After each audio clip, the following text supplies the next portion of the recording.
Hey, everybody, GameHounds podcast. We are here. We're actually earlier than we normally are. We are 2 minutes earlier from our normally late time. Hi, Nick. Hi. I got me, Edie Sellers, Nick Nicola. So, I don't know if you can hear it, my voice.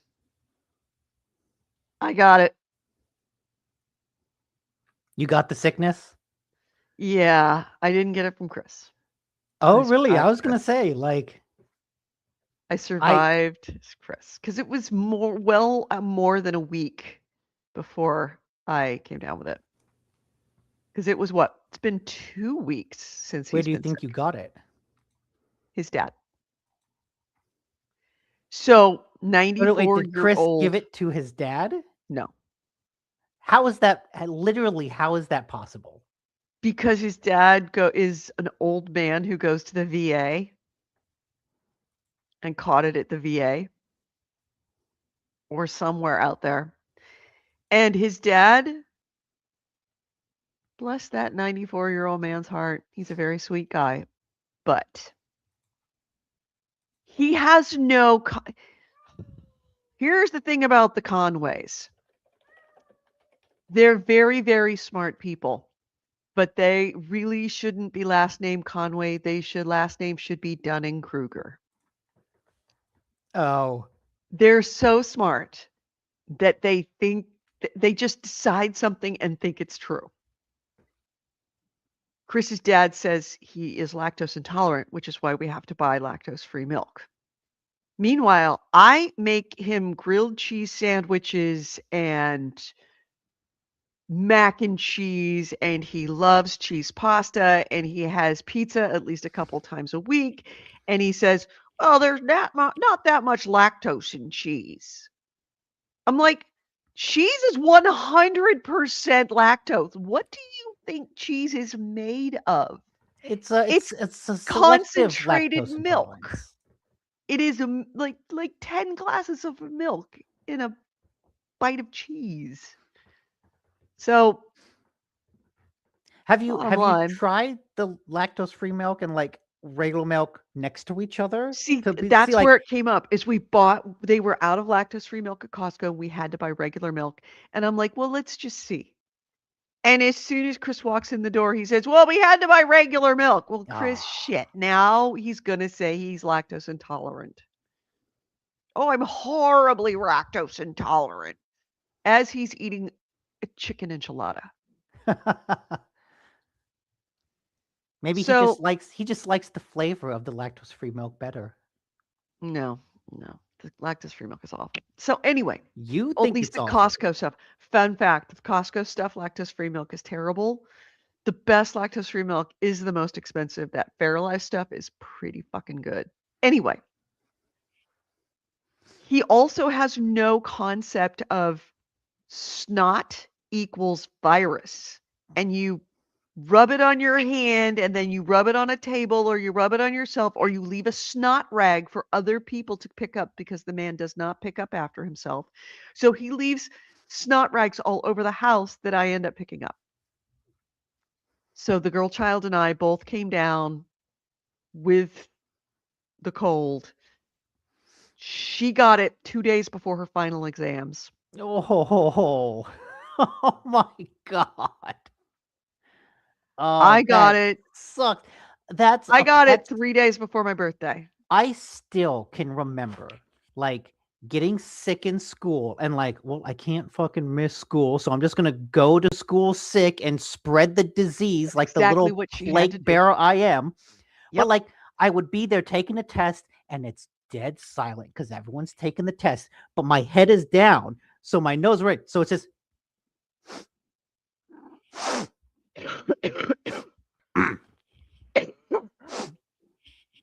and it's like, God damn it, everybody fucking knows.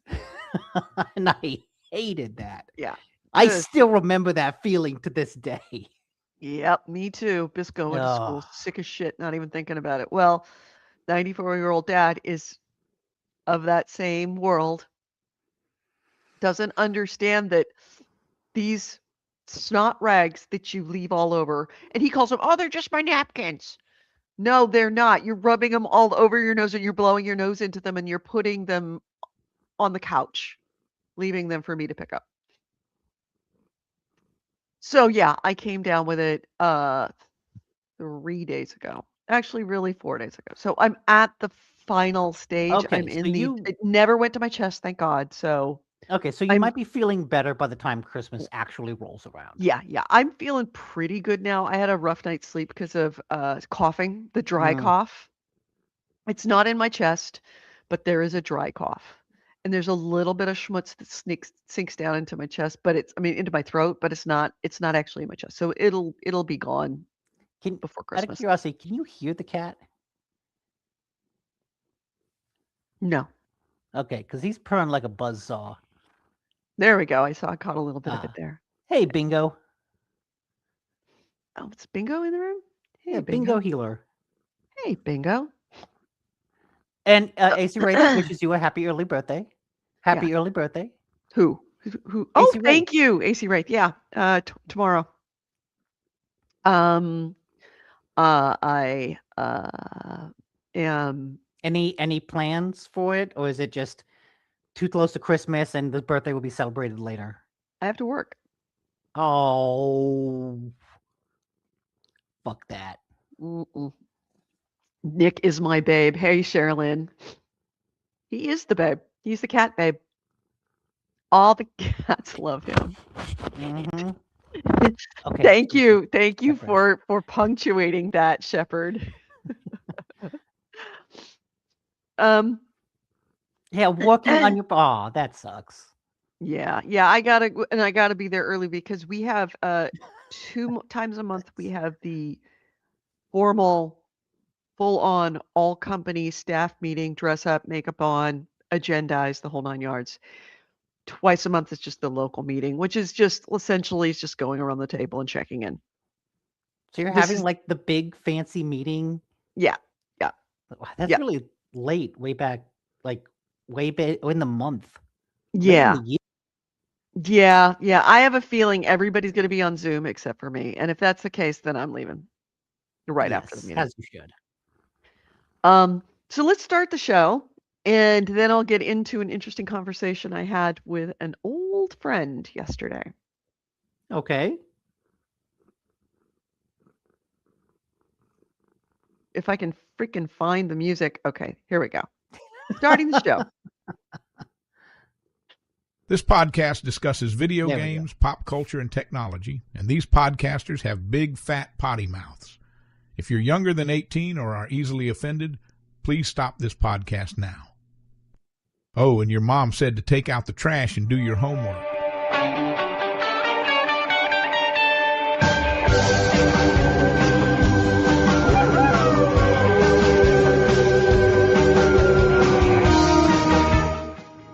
Hello and welcome to GameHounds. GameHounds episode 802. We are recording this on Sunday, December 21st, 2025. I'm Edie Sellers. With me is Nick and Nicola. All right. So, interesting phone call I got yesterday. Okay. So, to back up, when I was in high school, in my senior year, I dated a guy. I went to one high school. He went to another high school. It was about 20 miles away. We met in a radio regional occupation program doing radio, and I dated him. His name was Dave. Dave's best friend in high school and all of his life was Greg. Dave and I dated in high school. We broke up, but we ended up being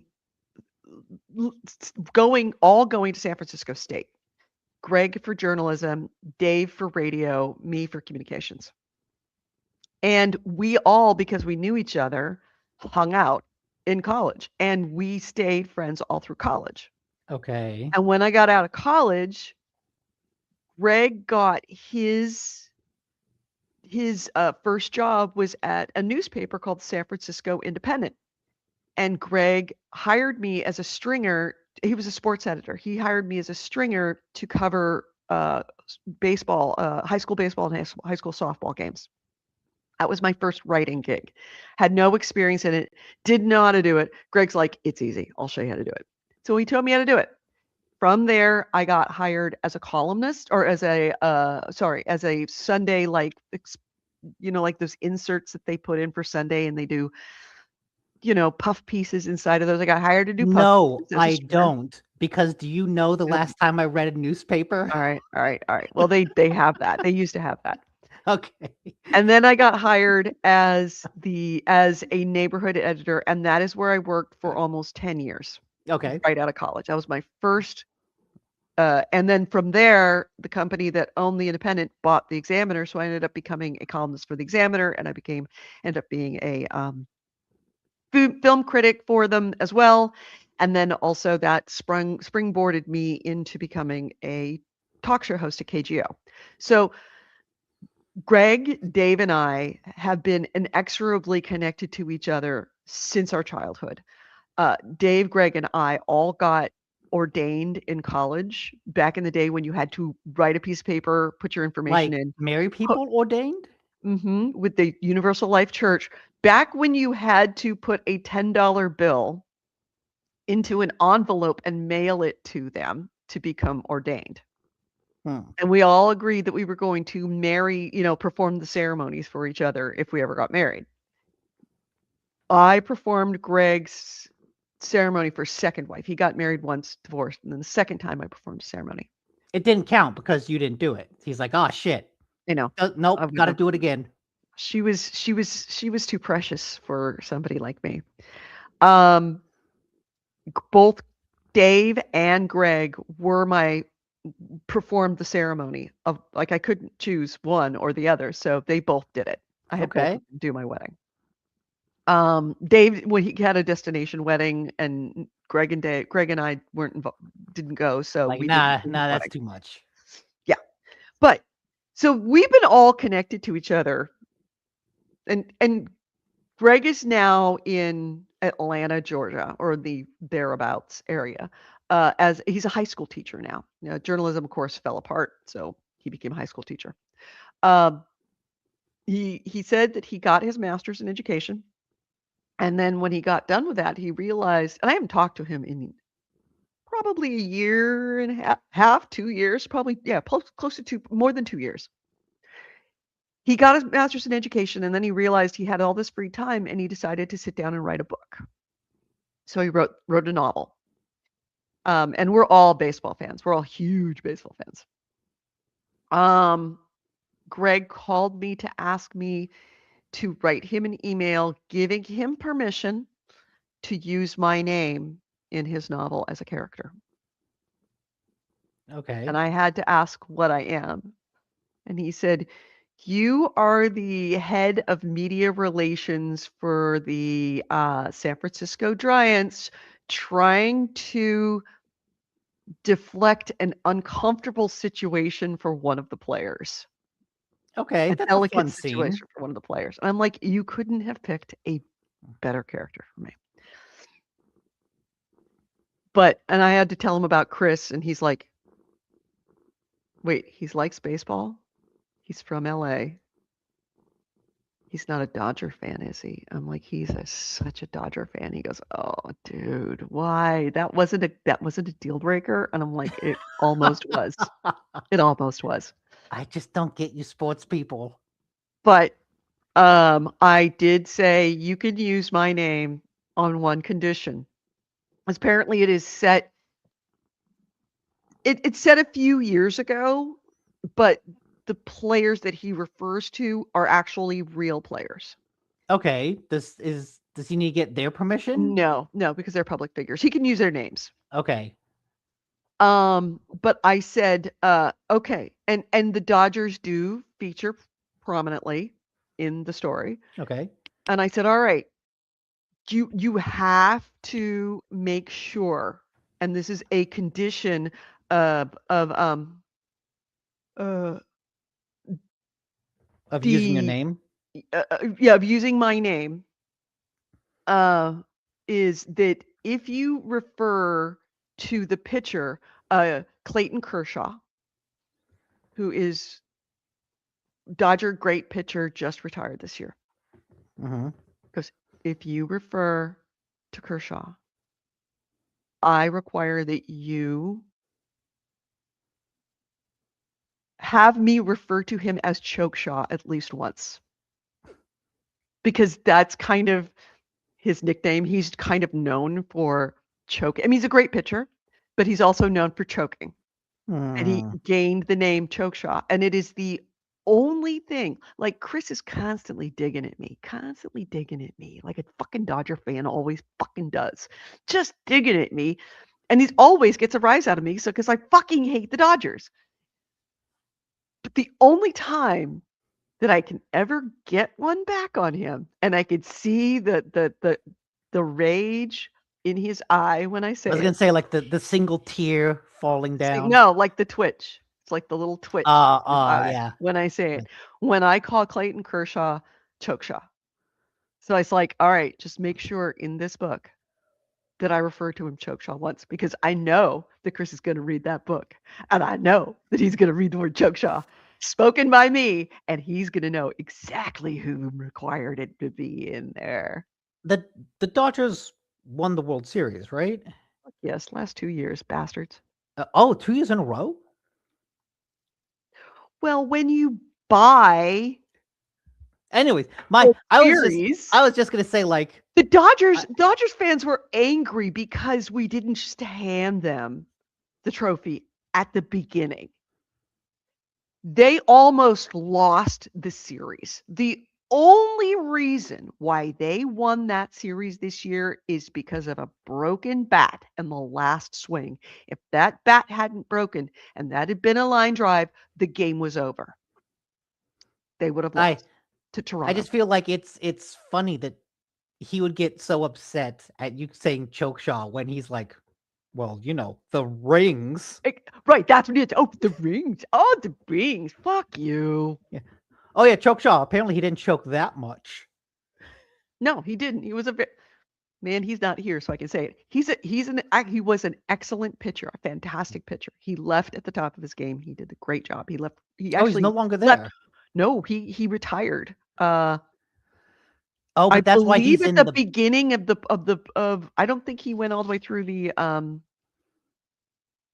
World Series, or he played. Okay, so he one retired game in the this World Series. season, so that's why he's in the book, because when it takes place, he's still the pitcher. He's still a pitcher. Okay, He's still playing. okay.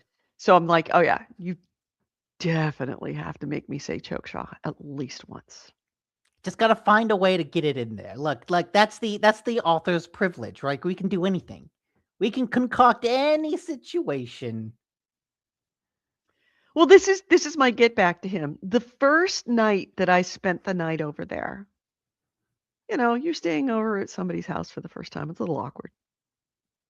And he's like, oh, would you like a glass of water for the night? And I'm like, oh yeah, that would be nice. Now, I don't normally have a glass of water at the night, but I thought that was very nice. So he gets me a glass of water on the nightstand, and it's, I put it on the nightstand and I go to sleep and I sip out of it, like when I roll over it, and I'm like, oh yeah, there's some water there. And I have a sip. And the next morning I wake up and it's still like 3/4 full. And I'm like, I should drink that. So I grab that glass of water and I do what I normally do. If I'm going to got a glass of water, I'll just chug the rest of it. So I start chugging the rest of it. And he's got this, and it's one of those like pint beer glasses. But I didn't notice that it was a Dodgers pint glass. And this particular glass, at the very, very bottom of the glass, it's got LA, the Dodgers logo at the bottom. So I'm sitting there drinking, right? And I'm like this. And when I get to about here, I look down the glass and it's the Dodgers logo staring back at me. And I'm like, motherfucker, you did that on fucking purpose. And I didn't say anything about it for quite some time. But I finally did mention, I'm like, I have to get you mad props. That was a good one. He goes, yeah, it was, wasn't it? You didn't say anything. I'm like, nope, I sure didn't. I wasn't going to do it then. But I will give you credit. That was pretty funny. I thought it was hilarious. Made me mad, but it was hilarious. He also salted the water just for like salting No. the wound. He would never have done that. That would have just been mean. This was just a dig. Mia, you cannot. I love you. You cannot just pile up behind me. Oh, that's where pets love to go, though. They love to get in that little crook You're between you and the a couch. tiny dog. Why are you so hard to move? Anyways, She's well, literally that's cool. pushing me forward on the couch. Does he have like a timeline for when he'll put the book out, or is it just like kind of still a hobby at needs this to point? She's moving right back to the spot.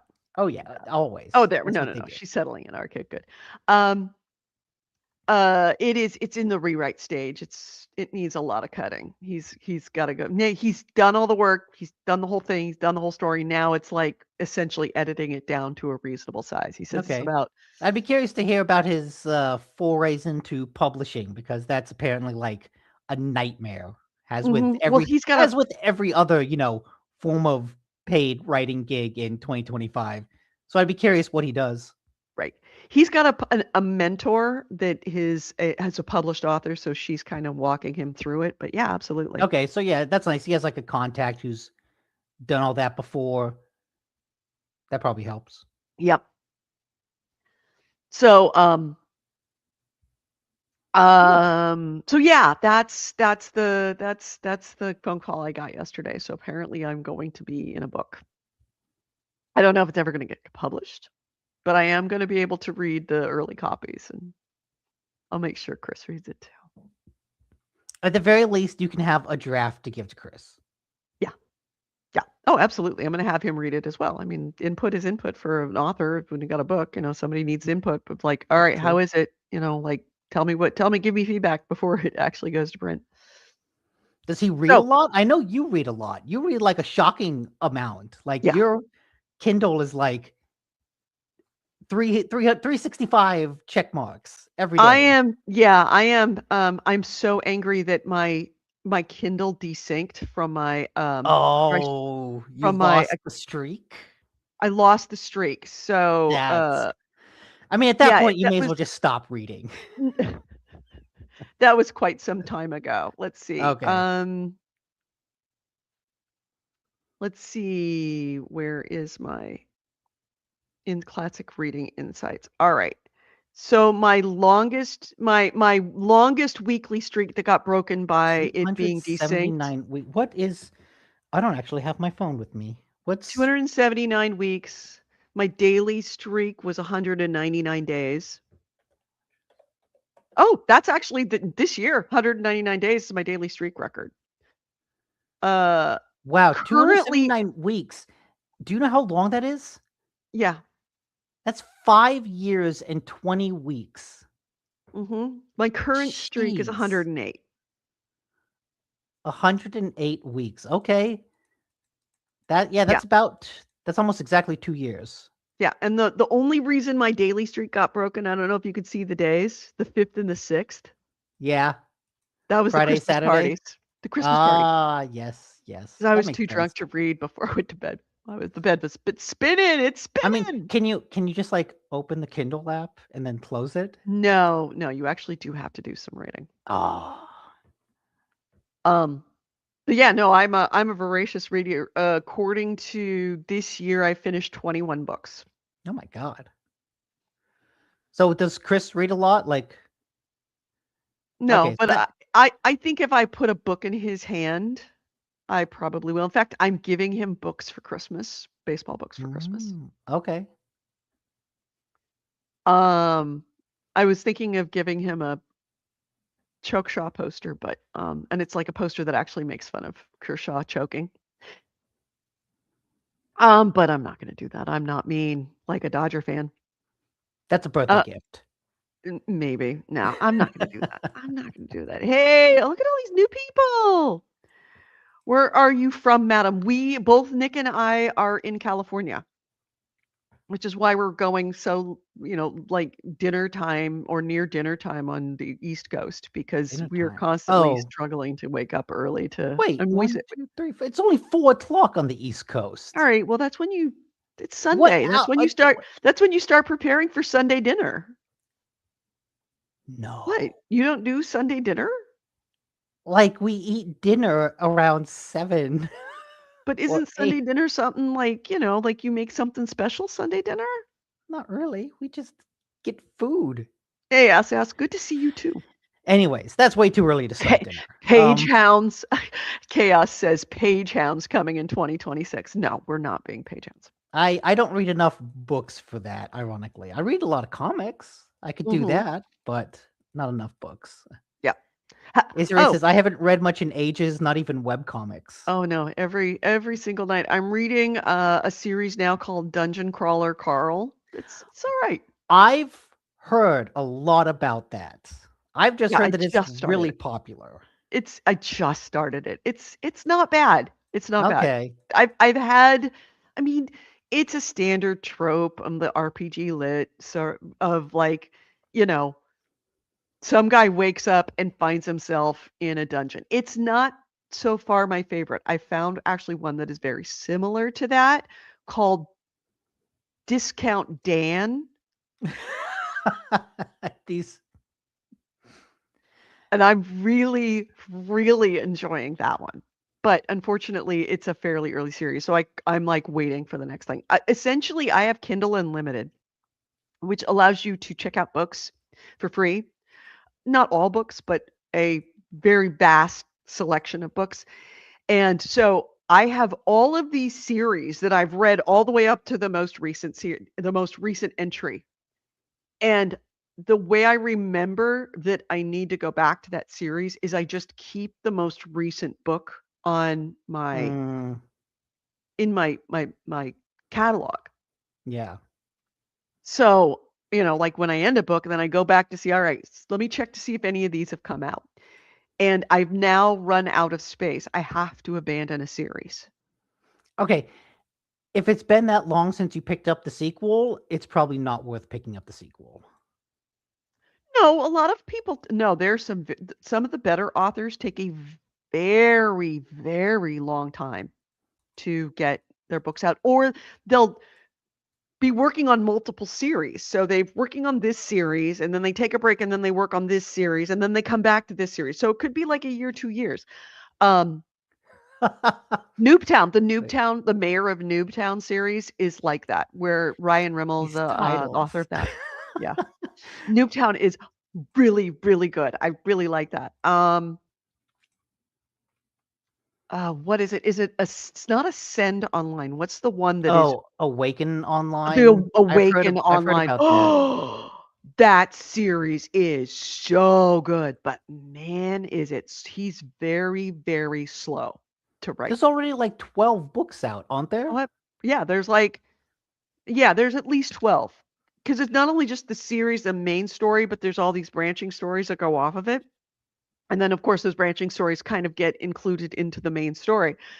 I've read them all, and I'm dying for the next one to come out, but he is a very slow author to come out. It's really frustrating how slow he is. And then another author that I really, really like, who she's created kind of a universe around like post-magical apocalypse Detroit. Her name is Rachel Aaron. And she kind of just writes within this universe. So she kind of creates characters in like these mini series within these universes. And it started with, I think it's called Good Dragons Finish Last or something. And it's essentially about a guy who is also a dragon. And dragons live in this kind of world where it's a very complex political landscape of magical beings around what they call the DMZ or the DFZ, the Detroit Free Zone, where it is essentially a magical Detroit city. Free Zone? Detroit Free Zone. I thought, why? Not demilitarized zone. No, it's Detroit Free Zone because Detroit was where there was a magical apocalypse. All the magic in the world that went away prehistory, so we had no idea about it, is all kind of sitting around waiting to come out. And one day, all of that magic bursts forth in Detroit. Somebody has a grudge against Detroit.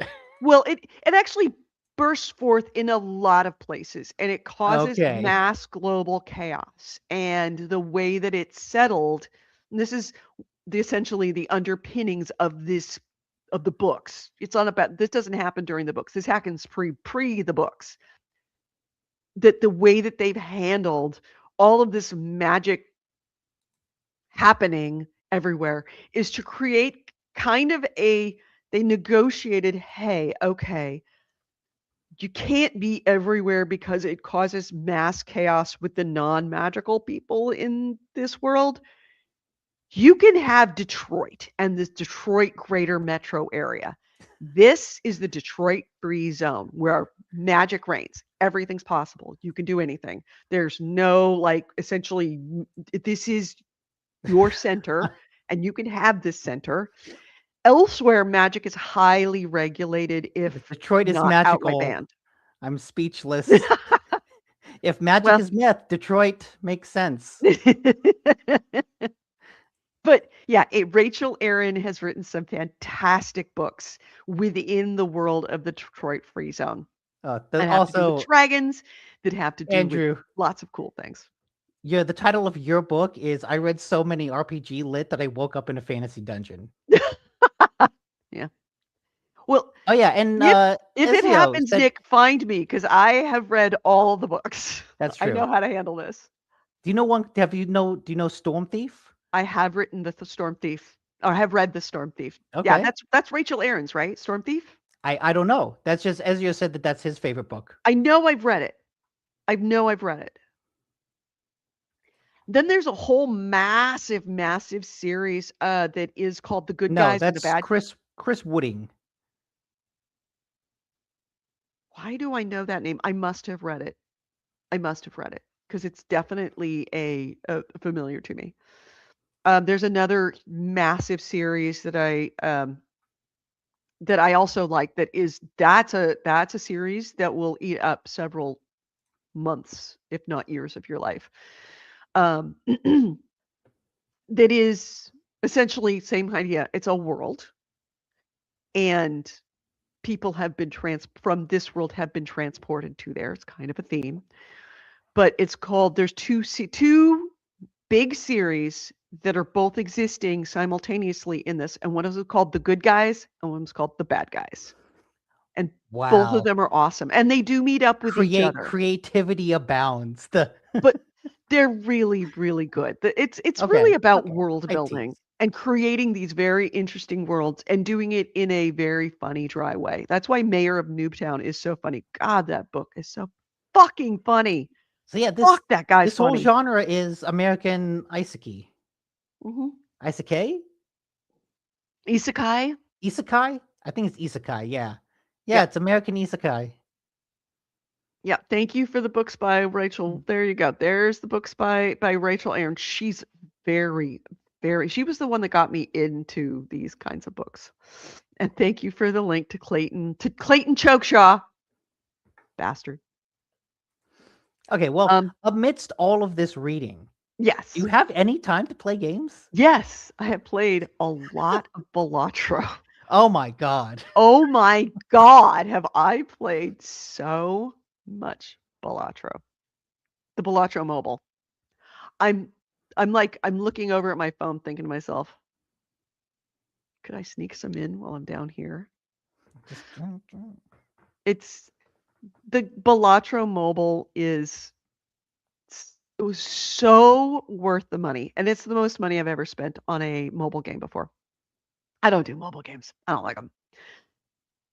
It's really, really, really, really good, but it is dangerous because it can make you burn a batch of cookies so fucking fast. Oh my god.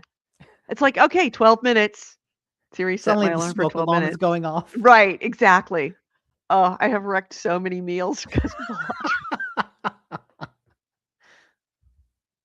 It is a spectacularly good series. And if you don't feel like playing it on PC, which, I can understand. I mean, I see why it's good to play it on PC because you cannot. It's a different feel when it's on a PC. Like, you feel like you're playing a game, whereas the mobile game, you can just pull out, and the next thing you know, your battery's dead. You've been playing it that long. You could sit there and play hours and hours on it on a mobile, and it is, well, it's just a really, really good game. If you just don't get frustrated and quit like I did.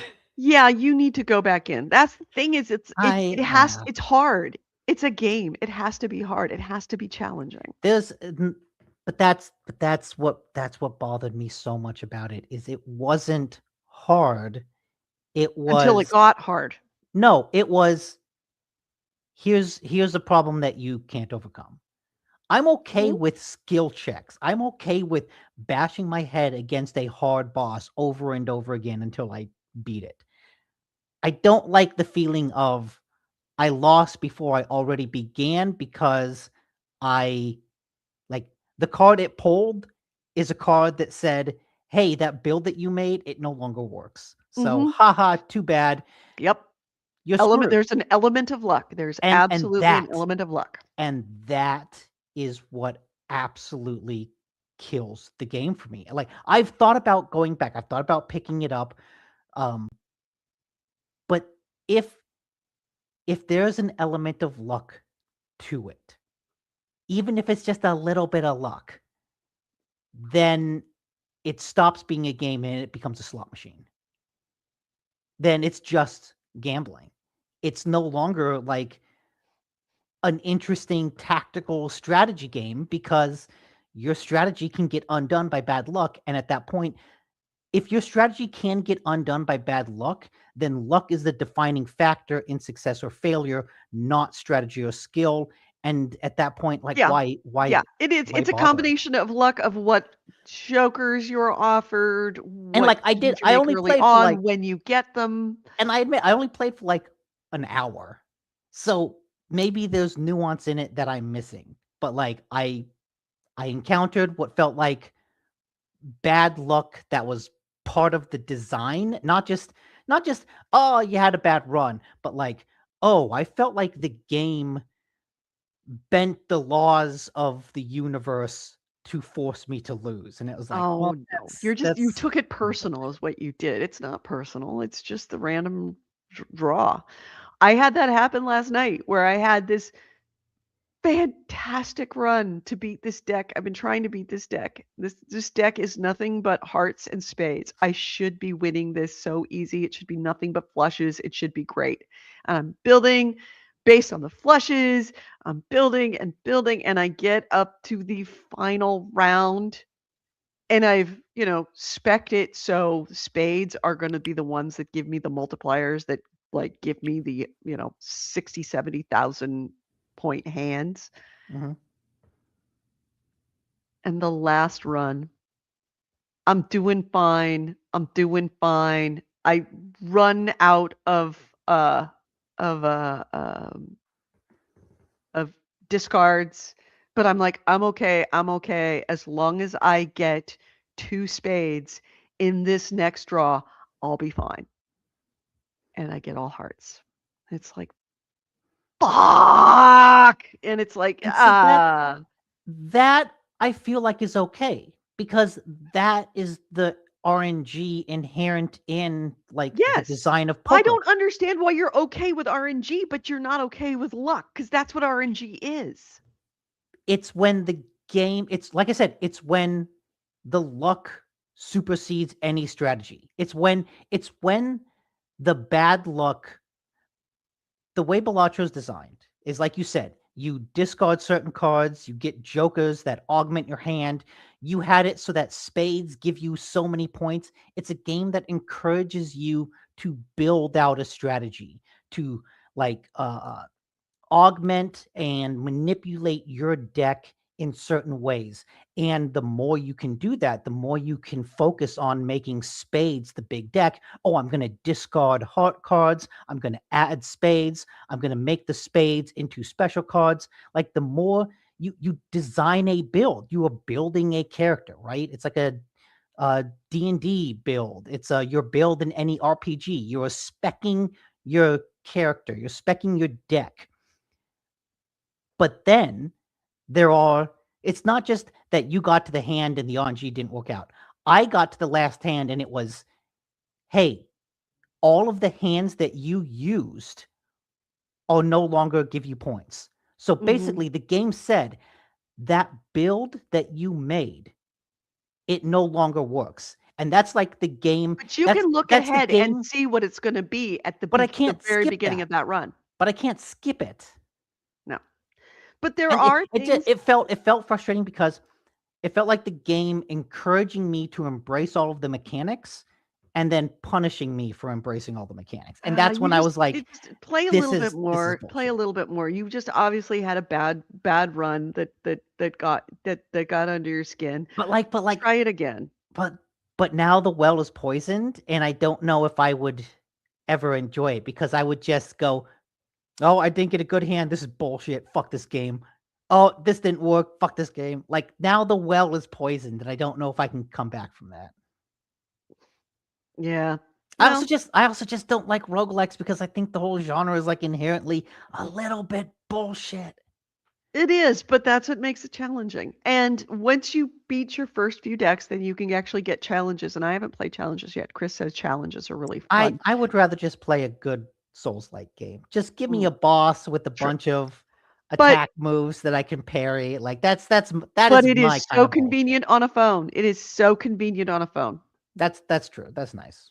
That's where it comes down to, is that you can just grab it and you can play. And you don't have to sit down. I would not play Balatro on a PC or on a console. There are other much better games if I have a night of sitting in front of the TV or sitting in front of the monitor with me and a beer and the dogs and my feet up. I'm not going to be playing Balatro. But for a mobile game, just to pick up and it's like you're lying in bed and you're like, all right, I've read all the news. I'm don't feel like reading. Let's play some Balatro. That's great for that. And you can lose yourself in it for a good long time. Enough to burn cookies on the regular. Hmm. That reminds me, I'm making, That I've reminds got me, I for have my, cookies in the oven. no, no. I am making Christmas cookies this year because last year I couldn't make them, but this year I am making the Christmas cookies and giving out Christmas cookie packs. So I will be bringing over some Christmas cookies Cool. and probably some birthday cake. Because if you recall last year, remember I brought you like a quarter of my birthday cake. Yeah, we had like a slice. It is unbelievable. We went to Kara's Cakes, and their cakes are just, they're so rich and so sweet. But we're getting another Kara's cake, but I made him get a 6-inch. He's like, well, last year we got like a 20-inch. I'm like, how about a 9-inch? I'm like, no, 6-inch. So if there's any cake, I'll bring some over to you Okay. because nobody needs to eat that much cake with that much sugar. No. Um, So only Balatro?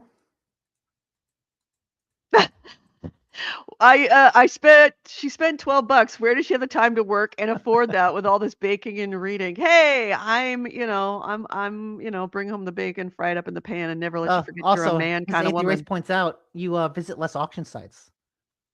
No, I actually have been visiting auction sites. I've been getting Christmas presents. Off auction sites? So my Weird place subordinate to get. at work, the guy I supervise, who is the operations manager up in the Sacramento office, lovely guy. God, he's such. I think you met him, Neil. He's the one that does cosplaying. Oh, yes. And no, that's not why I hired him, but it didn't hurt. I absolutely adore that guy. He uh he is a huge Roman history wonk. I'm a huge Hmm. Roman history wonk, and he told me about one of his most prized possessions is that he purchased for a not insignificant sum of money an ancient Roman clay oil lamp. And he's like, I just love it because I think to myself, like, this was in somebody's home 2,000 years ago. This somebody made this and they used it, and this was lighting someone's house 2,000 years ago. And here it is in my hand. And like that awesome feeling of, Yeah, I get that. That's ah. cool. So I bought him I did this yesterday actually. So it's definitely not going to come before Christmas. but I bought him a set of ancient Roman dice dating back to 180. That's cool. Yeah, I figured he'd really Those are like so that. usable. Being, you know, we're both nerds. I saw Roman dice. There's tons of Roman dice out there, by the way. So I saw the Roman dice and I'm like, oh, Those Romans were a bunch of gamblers. they're not that expensive. So I got him some Roman dice.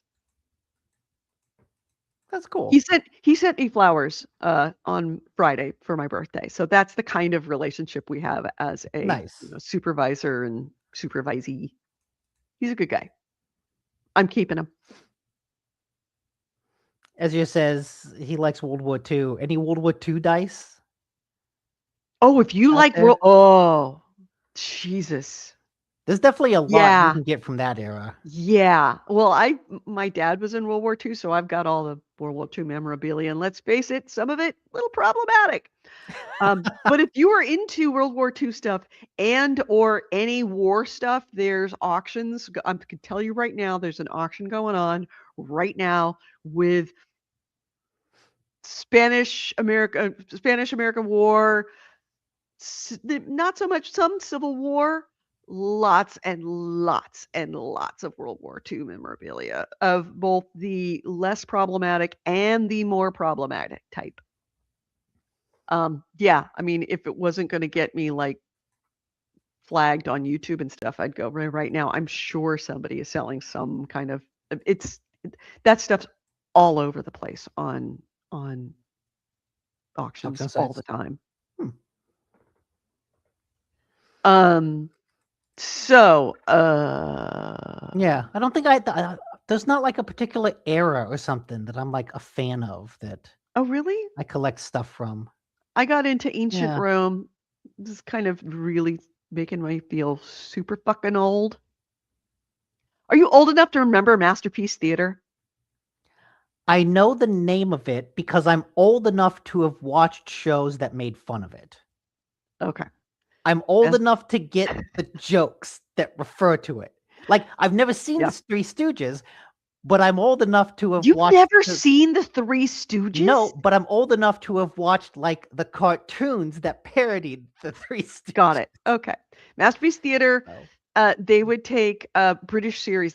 British were doing limited television series since forever, since the 70s. They've been doing them. And they would bring them to the United States on PBS, and it was always on Masterpiece Theater. That was the theme for it.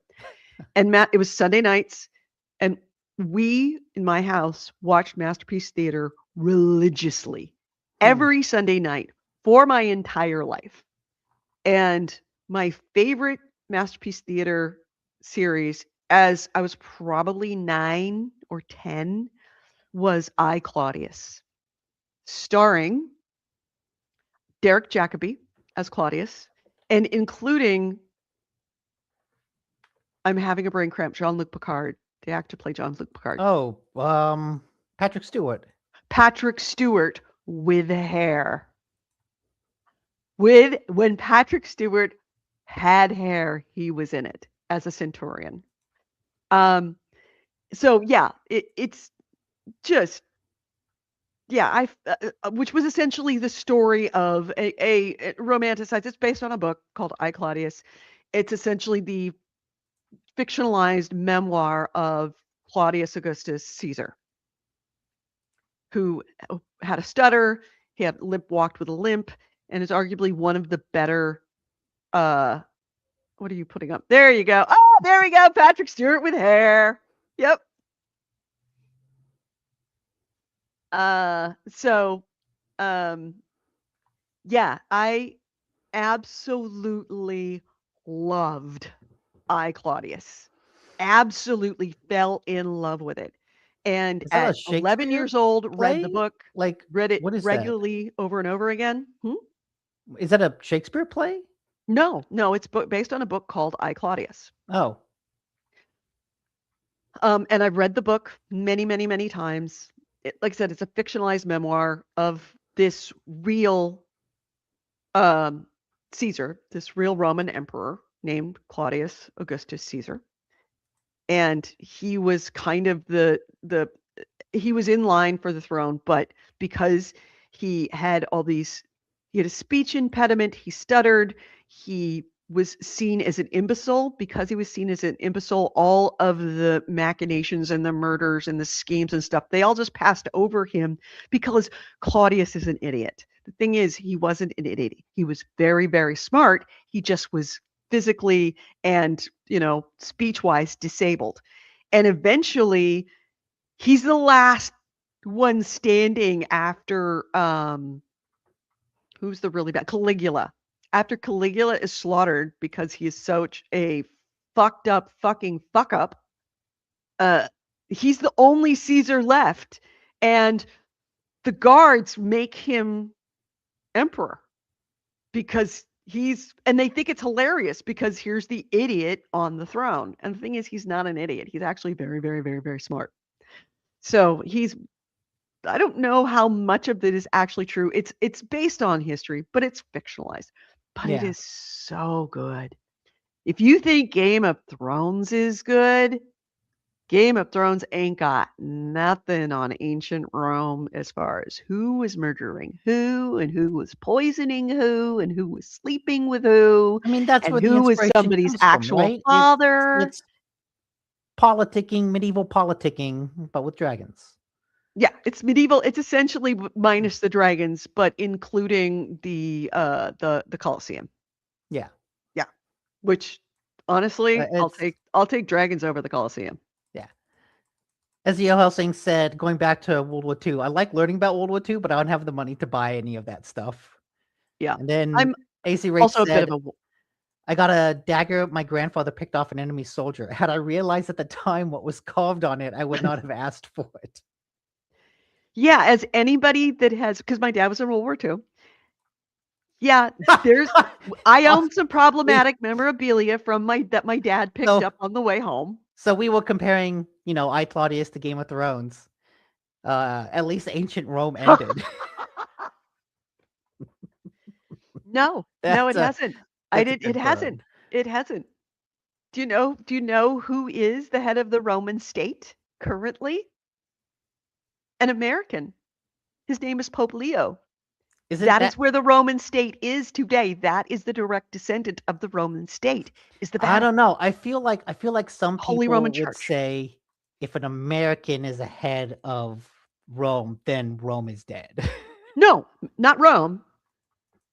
The head of the Holy Roman Empire, Yeah. which is an extension, which is essentially Rome from ancient So, times, does that mean exorcism is now done the with Roman guns? Catholic Church, which is Vatican City. Yeah. Yeah. Believe me, I'm not appalled. I'm just really fucking surprised there's an American Pope. I think the American Pope is a little surprised there's an American Pope. Okay, wait. Did you ever see the Pope movie that came out last year? Yes. Conclave. Conclave. Yes. Yeah, that was a fun, juicy little pulpy thriller. Yep. Just an extension of all the machinations. Believe me, if there was there a poisoning? No, there was deaths, No. but there was no poisonings. But just think of that with like a lot more sex, and a lot more poison, and a lot more knives in the back. A lot more assassinations. So, Okay. what have you been playing? I've been playing the same thing that I've been playing. A lot of Where Winds Meet. I started last night and I played for 40 minutes Silent Hill F. Oh. So I will play more of that in the coming weeks. Claire wants that. The girl child wants that. The beginning is really good. Actually, she wants Silent Hill 3, 2, one of the early Silent Hills. And I'm like, sure you don't want to play Silent Hill F? It's kind of more updated. She's like, no. I've heard that's really good. Somebody on TikTok told her it was good. I thought you said that she was playing one of the Silent Hill games a couple weeks Maybe she ago. was. Maybe she was actually playing it. I don't really keep track of what she's playing because it's all Genshin and Roblox. And Silent Hill F, which is like Genshin. there's and Mhm. opposite ends of the spectrum. But Yeah. like what little I played, Silent Hill F kind of feels appropriate since it takes the psychological horror of Silent Hill and applies it to the restrictive uh all the restrictive rules around being a girl in like 60s Japan. It's like very early on you find a magazine that's like, "Oh, this is how to be so pure and find a husband." And all those super restrictive rules, and it begins with uh the teenage girl basically running away, and Mhm. as she runs away the town distorts and changes, and so it's all about the horror of being a young girl. Yeah. Well, maybe I don't know if it was Silent Hill. Maybe it was Silent Hill F that she's playing. But yeah, I've told her that is the game that she want to play. So, you started playing it. How is Yes, it's pretty good. It starts fast, like I said, which is nice. The combat is interesting because you've got equipment and it can break, and I've got a dodge button. And so it's much more combat intensive than it is than any other Silent Hill game before it. But I don't know, I haven't gotten really far enough to think of how I feel about that yet, but in the beginning that doesn't necessarily take away from the horror because the enemies are really fucked up. And the way that the first encounter with an enemy occurs is really, really good because you're in this really tight hallway and the enemy appears in front of you and you realize, oh shit, I can't get away. And so there's a lot of early game trying to navigate around an enemy because you don't have any weapons in like really narrow hallways. You have to like back out to a room, kite the enemy around a table to get around it, and then run away. But it's a lot of, I can't get past this enemy, so I have to find some way to get around it when I can't just run by him. And so, yeah, I like that. It was intense and freaky. And when I did get a lead pipe, it was very satisfying to just like, you motherfucker, I'm gonna crush your skull. So yeah, it captures all the stuff you want a survival horror game to capture. So, one of the issues I have with Resident Evil, at least the classic Resident Evil, is that your strikes, your weapons, it's all very limited. Everything has to be incredibly intentional. And it's the same reason why I didn't like Alan Wake was the same thing, was that scarcity of resources, whether it be stamina, whether it be light, whether it Mhm. be bullets. Is that is this like that? Like once I get a weapon, do I can I actually move quick, I or I is would it say I would say for Silent Hill generally, when you do get a gun, yes, ammo is very, very limited. But right? also, you're mostly running around with like a lead pipe. Right, it's mostly melee, and that's how the original. Because I remember the original Silent Hill. I loved that first Silent Hill. Scared the holy shit out of me, and both Kevin and I were like, "Okay, we're gonna play Silent Hill, but we're gonna do it at noon with all the window shades up and Oh, open and every light on in the no, house no, no. You because gotta it turn at freaked us night the with fuck all out." of the lights off. No, no, no, no, no. We were both freaked out by this game. Like when when you'd hear the static on the radio and you're like, "Fuck, fuck, fuck, Yeah. fuck, fuck, fuck, fuck, it's under a car, it's under a car. Which car? Fuck, fuck, under which car?"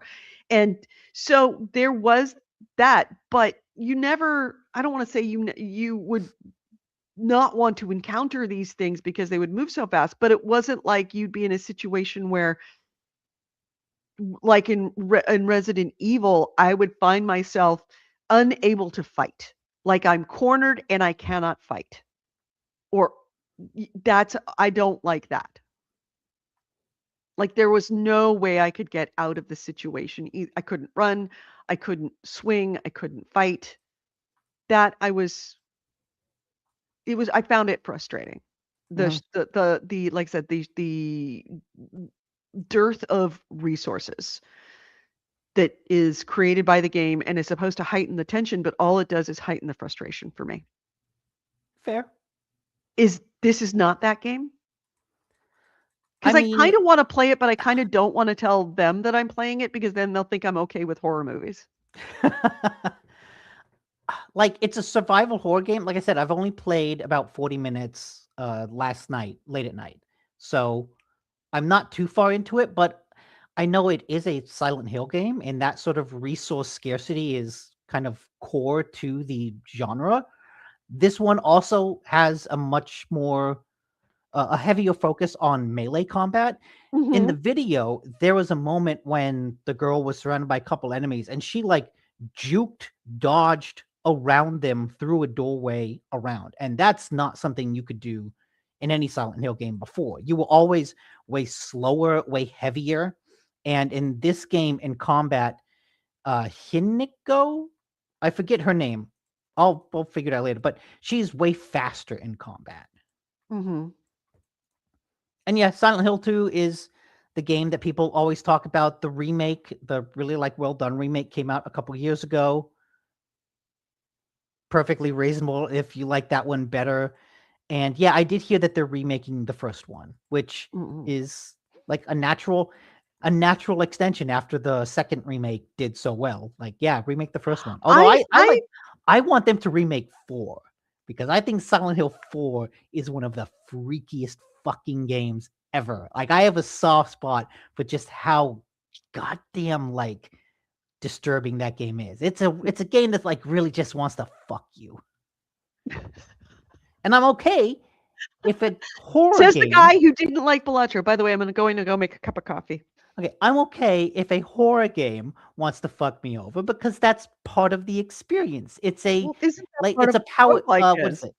It's a D-power fantasy, right? That's what a horror game is. It's a D-power fantasy. Mhm. Balatro and a roguelike is supposed to be the opposite. It's kind of a power Is it fantasy. though? You Is it get you really? get the big build that allows you to pass it.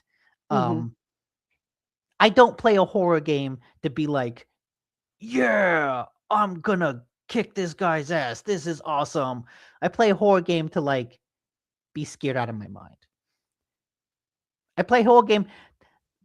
One of the reasons I think Dead Space is such an excellent horror game is because there were multiple points in that game where I would be looking down a corridor, I'd see like an enemy move, run down the corridor, and I would stop.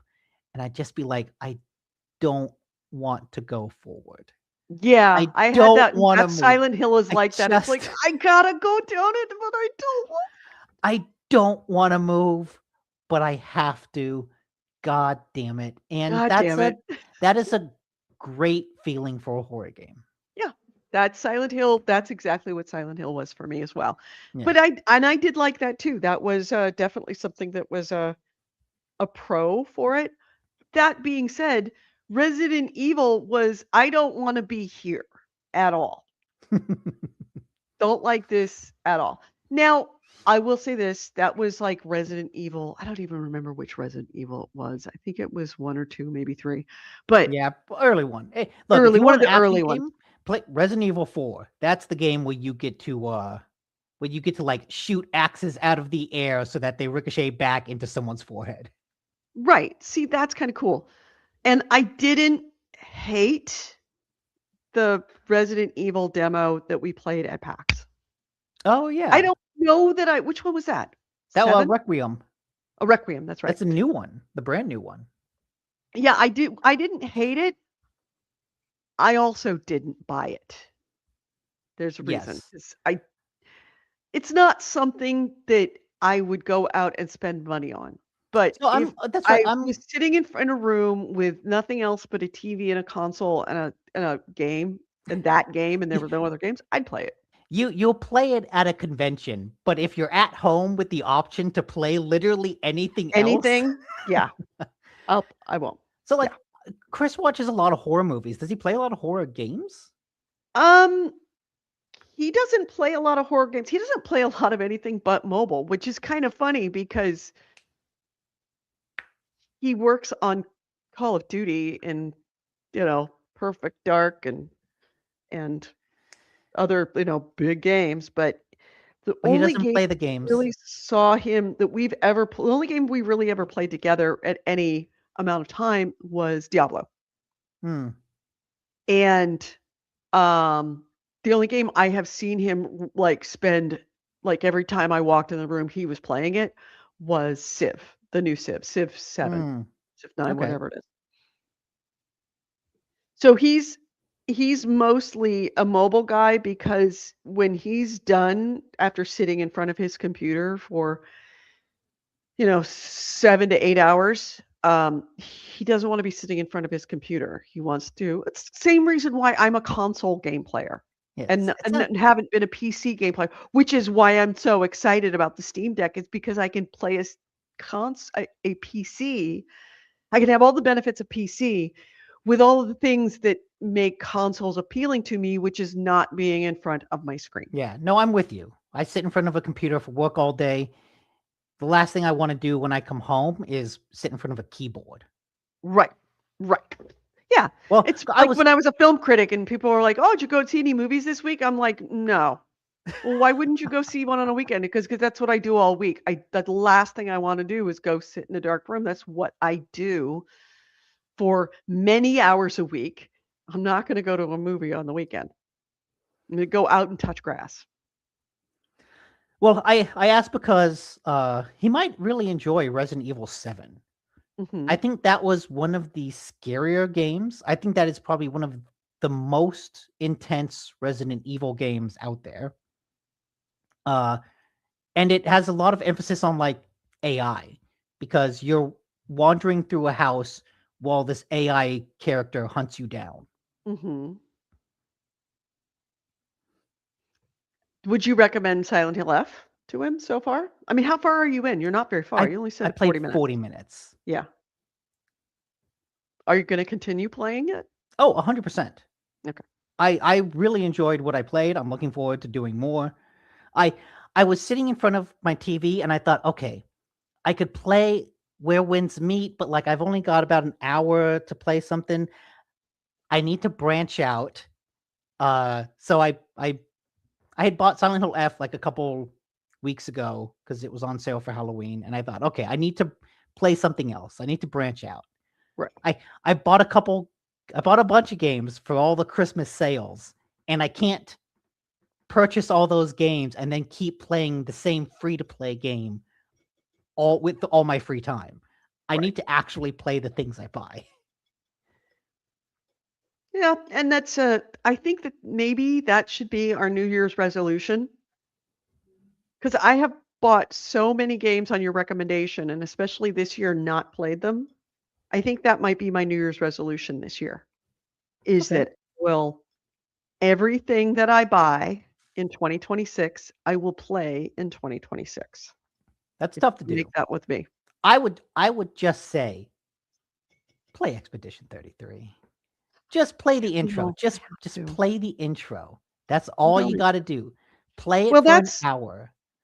And that's then a goal for this Christmas break because I have all of the time from the 23rd, from when I walk out of work on the 22nd.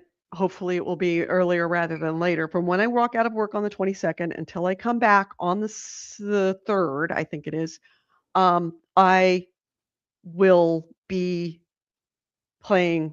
I'm going to play Expedition 33. And I cool. also want to play Where Winds Meet. I want to play that with you because you had said that it's a really good. Pardon my freedom. Yeah. Um, I need you to play it. That way we can become friends and do some co-op missions together so that we can become sworn consorts, so that we can get married, so that we can then get divorced, so that then I can join a secret sect of divorce characters. there's actually a secret sect of divorcees. There's a sect that you can join, and I looked into trying to join them, and apparently the only way to join them is to get divorced. At least that's what a YouTube video told me, because I was like, I don't know how to do this. Okay. It's like a sect of, sexy dancer women. I'm like, ooh, let's get in this. No, I gotta get divorced. You have to be a jilted lover to join the sect. Last time we hooked up, air quotes, in a game, it did not go well. I mean, it went well for you and me. Not so well for a kid. As far as I know, you can't have children in the game. Okay, good. So there's Yeah. no children to leave in hell. No. Okay. I'm a little afraid of the afterlife. Like, wouldn't it be horrible if, when we finally get old and die and then we find out that all of that stuff, it's like there's our kid waiting for us going, Mother? If what we do in a video game, if hell is like punishing us for what we do in the video game, I have much greater things Least to of your worry worries. about. That kid is the least of my worries. There is so much more coming. Look, all of those prostitutes I beat to death in Grand Theft Auto 3. Oh, there's a mini Oh, army of them. there's an interesting short story. Talk about there's another kind of lit RPG is you die and you end up in an Mm. afterlife filled with all the characters that you wronged in video games. Oh, And you very have bad to place make to be. amends. No, there's no making amends for that. Sure I've there is. slaughtered entire countries in shooter games. Come on.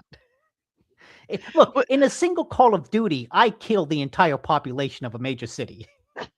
what is the worst crime that you committed, you think? What's like a memorable crime other than leaving your child in hell? What is the most morally reprehensible thing that you did in a video game?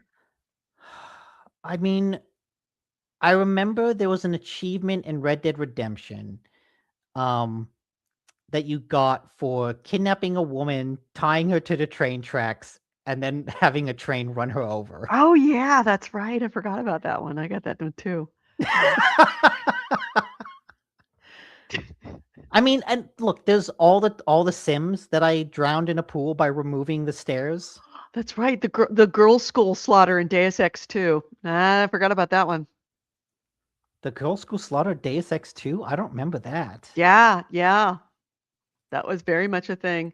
Oh. Oh. In Red Dead Redemption 2, you punch the ladies trying to earn the right to vote and feed them to a crocodile. I'm really liking the idea of this short story, or at least this delve into the idea of all of these things were actually real in this other world, and that when you die, that you're transported there and you have to sort that shit out.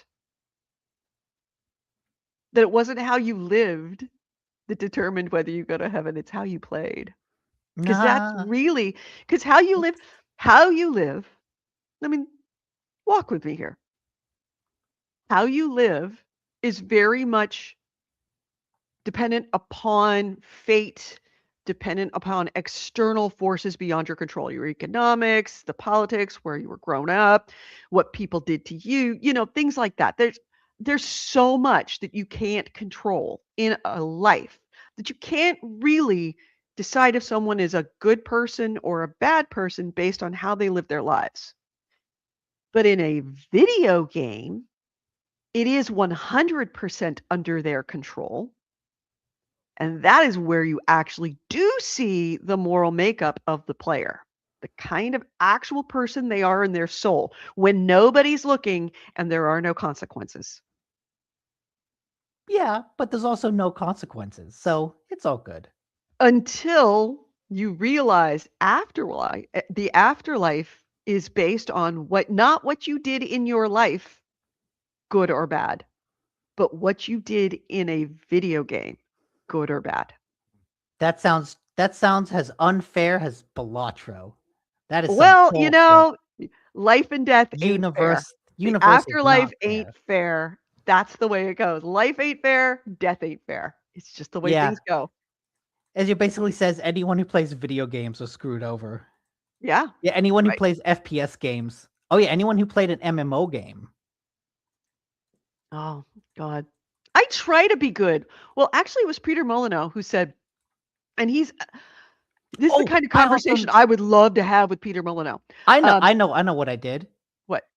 Peter Molyneux made a game called Black and White where you Yes. played as a god, Yes. and the way it worked is you like had a little creature that would do your bidding in the world. Yes. Um, and you had a sphere of influence through which you could like pick people up, you could do a lot of stuff. And outside that sphere of influence, your ability was really, really limited. So you needed to like do things to get people to believe in you to increase your sphere of influence. Right. I got into like a downward spiral. My sphere was shrinking, my population was declining, and I was like, I can't do anything. I need influence. And you know, one very quick and easy way to get influence? Sacrifice. And you know who gives you more points? Babies. Oh, So Nick, you didn't. I created a basically forced birth area when I was just like, every woman's got to get pregnant. As soon as that baby is born, we're sacrificing him to my God. Wow, you are Peter Molyneux's wet dream. That's exactly the kind of stuff that he does. He's Mhm. really into this more, delving into the idea of morality and making good people do bad things. Because he was the one that said that when people play games, they almost universally start out trying to be nice. And Yeah. his games want to challenge you to slowly boil the frog, slowly start making you do morally questionable things to the point of where you are completely morally reprehensible, where you wouldn't or would not recognize yourself, where you're sacrificing, where you're doing a forced birth program to create babies to sacrifice. Yep. Yeah, okay, that definitely you're going to video game hell for that one. To be fair, Mhm. they were all babies. So in this theoretical hell, like You're making it worse, Nick. what are they gonna do to me? Huh? What are they're gonna bite my ankles? Pff, What are bring it you on, get enough babies. you get enough babies. You get Bring it enough on, Come on, if Silent Hill hasn't taught you anything, get enough babies together in one place, then they the meld together. They can do again, that. the babies in Silent Hill could hold knives. I was sacrificing newborns. They can't hold shit. Um, yeah, Yeah, as you said, being good in is very hard in video games. Being evil is very easy. and then let's not Mhm. forget, didn't you play something called The Cult of the Goat? Oh, the Cult of the Lamb. The Cult of Yeah, the that's Lamb. right.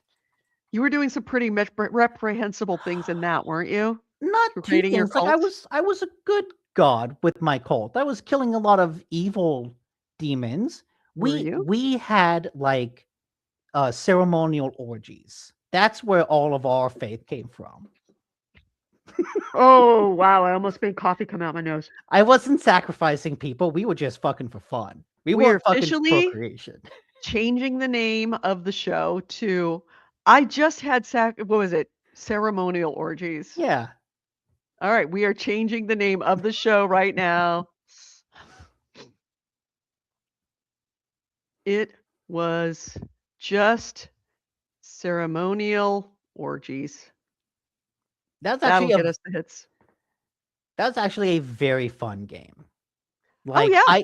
I would genuinely recommend that to you. I think you would enjoy it. Like there's a roguelike structure to it in that you're going into this dungeon over and over again to get resources, but Mhm. then you bring those resources back to build up your little colony. And you build up that colony, you need to feed them, um, you need to take care of them, you need to build them places to sleep. And then you kind of have these religious things that you can do. Do you want to sacrifice someone? Do you want to promote someone to be like a priest? What do you do to your followers? Oh, one follower is a skeptic. What do you do with him? Do you lock him in like the what are those things called? The medieval things that go around you? Stockade. Stockade. Like, do you lock them in the stockade and have people like throw Throw potatoes at potatoes. them for being a Yeah. skeptic?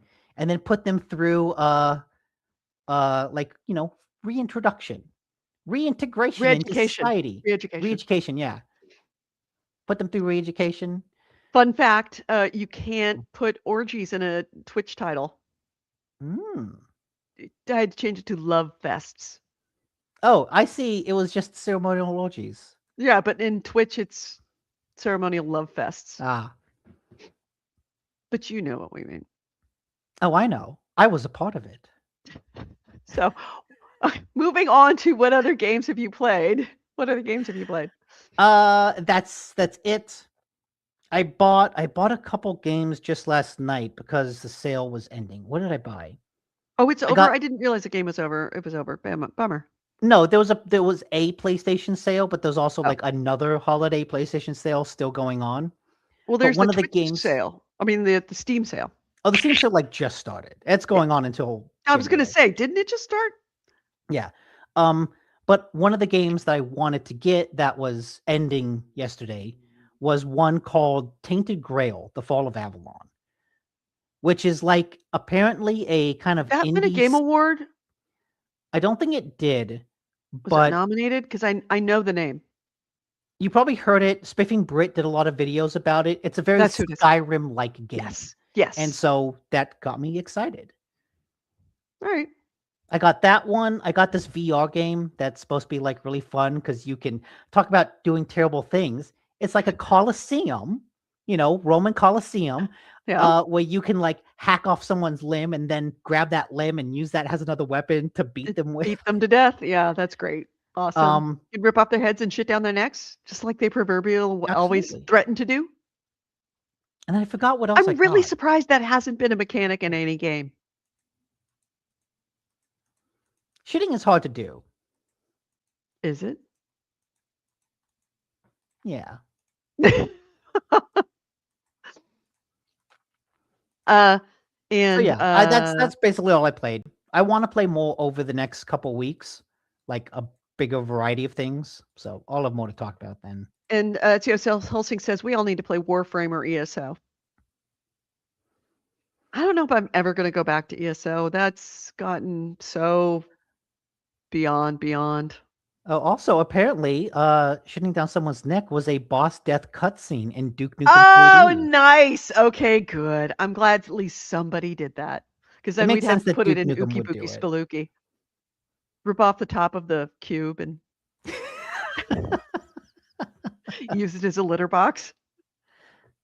Yeah. All right. Yeah. So okay. News? That's all we've done. So should we head towards the news since we're an hour in? We'll hit the news. Talking about 2 games and pretty much nothing else, and actually pretty much everything but 2 games that we actually did play. Yes. All right, let's hit the news. This is GameHounds News. Gaming with Gamer Edie and Nick and Edie. I would say the biggest, where was it? The biggest story of the past week was Larian really stepping in it. The boss, Sven, talked about the development of Divinity, which they just announced like a week ago. Mm-hmm. And as part of that interview, he said that they were integrating or exploring like Gen AI in the process. And so that immediately set off a firestorm of people going like, what the fuck are you doing? This is terrible. That then led to more controversies and more about like Larian's hiring process, and people complaining that that hiring process involves a lot of interviews, a lot of writing, including like making playable elements, and basically being a very long and winding interview process. Mm-hmm. And then the backlash over that then got a backlash of people saying, yeah, the hiring practices don't sound all. It sucks to be interviewing for multiple months and then have no contact for another multiple months and then get told, yeah, we didn't give you the job. But also, that kind of sounds par for the course. Mm-hmm. It's Well, like, I mean, just because that's the way it's always been done doesn't necessarily mean it's a good thing. no, but that's like, okay, it sounds like that's a bad hiring process, but so is everything else. And then also, he has clarified how they're using Gen AI. They're not replacing any artists. They're using it in like the concept phase for PowerPoints, things like that. And then it's people saying a lot of other developers. I think the developer of Kingdom Come has also said, look, AI is being used in all the games you play regardless. Like, you need to deal with that. This actually comes on the heels of Expedition 33 getting winning an indie game award and then having it taken away because of the use of Gen AI in the game for a texture that got replaced. Mm-hmm. And so that kind of just created a larger conversation about the use of Gen AI in development, the people having a hard line, we don't want any of this, and other people saying, this is in the game, you need to accept it going forward.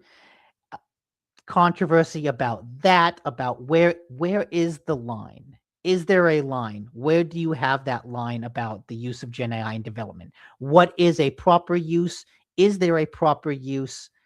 And I think Sven is holding a Reddit AMA either tomorrow, sometime soon, to like discuss these exact things and to try to do damage control over this. Let's see. It is an AMA. Blah blah blah. Oh, come on. What's the date? In the post, next game. It's been a week. Maybe they don't have a date for the AMA. Yeah, he just okay. I guess there's just going to be an AMA in the new year, so sometime in January, where you can ask, quote, any questions you have about Divinity and our dev process directly. Mm-hmm. That'll be an interesting AMA to watch. It will be, and I wonder how much of it. I will don't think just it'll go as well. Actually, I think that it's probably going to go better than he expects because I think he fully expects to be roasted, and as well they should. I think that. Do I think that AI is inevitable? Yes. Do I think that just because it's inevitable, we should be silent and let it happen without any kind of input as consumers? No. I think it's important to let them know that that decision shouldn't just be made automatically thinking that we're just happily accepting it and that we recognize that there's significant downside to what's happening. I don't think that there's any way that it can't happen, but I think that it does, that our voices do need to come up and keep coming up every time it is used so that it's not just a matter of fact like, oh, it's fine, nobody cares. They never need to know that nobody cares, that people, that work that's being done and would have been done by real human beings now being done by computers more poorly than a human would have done it is not acceptable just because it's cheaper for them. That they're accepting the reduction in quality, not only the reduction in quality of product, but the reduction in the quality of life overall for the entire world, because people will be losing their jobs, and one person losing their job is, a lot of people losing their jobs, removing an entire section of employment for millions of people will appreciably affect all of our quality of life, with the exception of the oligarchs who are actually saving money. They're the only ones that are really truly benefiting from AI. Nobody else is. Yeah, I agree for the most part. I worry that a backlash like this means that now a developer is just not going to say anything, because why would they? Right? We should never. There's obviously no benefit to it. So like, why admit to it? Why admit to it unless you are literally forced to? Because it's better to ask for permission than forgiveness in these situations, I think. I I don't don't think think this it is at is all. No, You it's really? You don't absolutely think so? not. No, it's better to ask for forgiveness than permission because no one will give you permission. So you just fucking do it, Well, and then you get your awards rescinded. except like even then, like AC Rate That's true. It says, didn't really appreciably affect sales. honestly, if the texture was replaced before the award, I don't care. Like Yeah. the issue with Expedition 33 was there was a Gen AI generated texture in the game when it launched that was then patched out after 4 days. Oh, okay. Well, see that D- but where's the line? Yeah. Because it was used in the game. It was part True. of the development process. True. If you What does submitted that matter? And like the question is, where is that line? Where's Is the it line? just Yeah. is there a Gen AI thing in the final version of the game? Or if it's used at any point in the process, does that matter? If it's used at any point in coding the game, does that matter? Like I think there is a use for AI generated things in the development process. Like you can use it for these things, especially smaller teams. Not to say that Larian is now a smaller team, but like you can use it in that process. I I I have used AI enough in my job to summarize things that I can see, oh, this is useful for collecting data from a bunch of different places and pulling it into one place. It's just that the economics behind the technology have, again, poisoned the well for the entire use of the technology. I think AI can be good and handy and useful in certain circumstances, but the economics demand that it be the greatest technological achievement since electricity. And there's a gap between this is pretty useful to this will change the universe. This will Yeah. change life as we know it. And it's like you can't square that circle.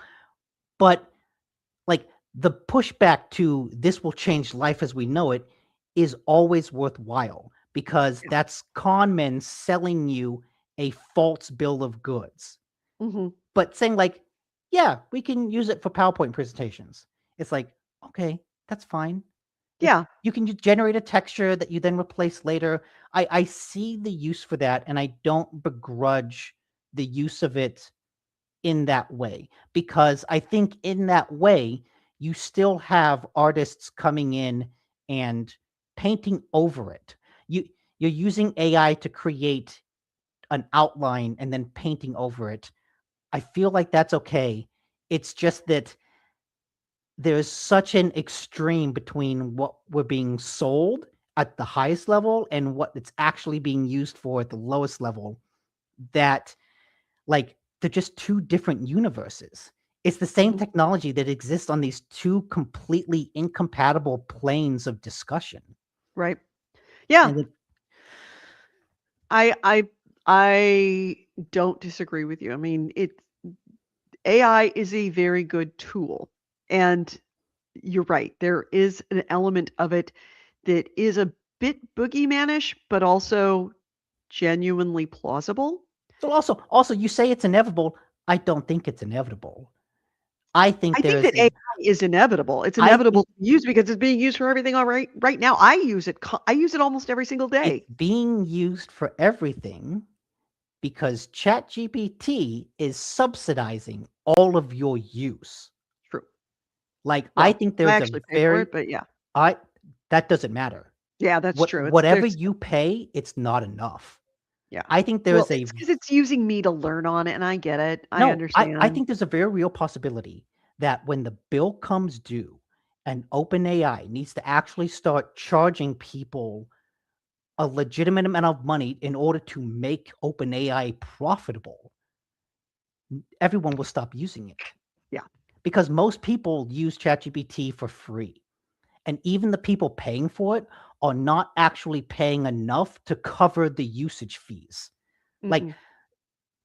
like I said, the economics of the technology don't make financial sense.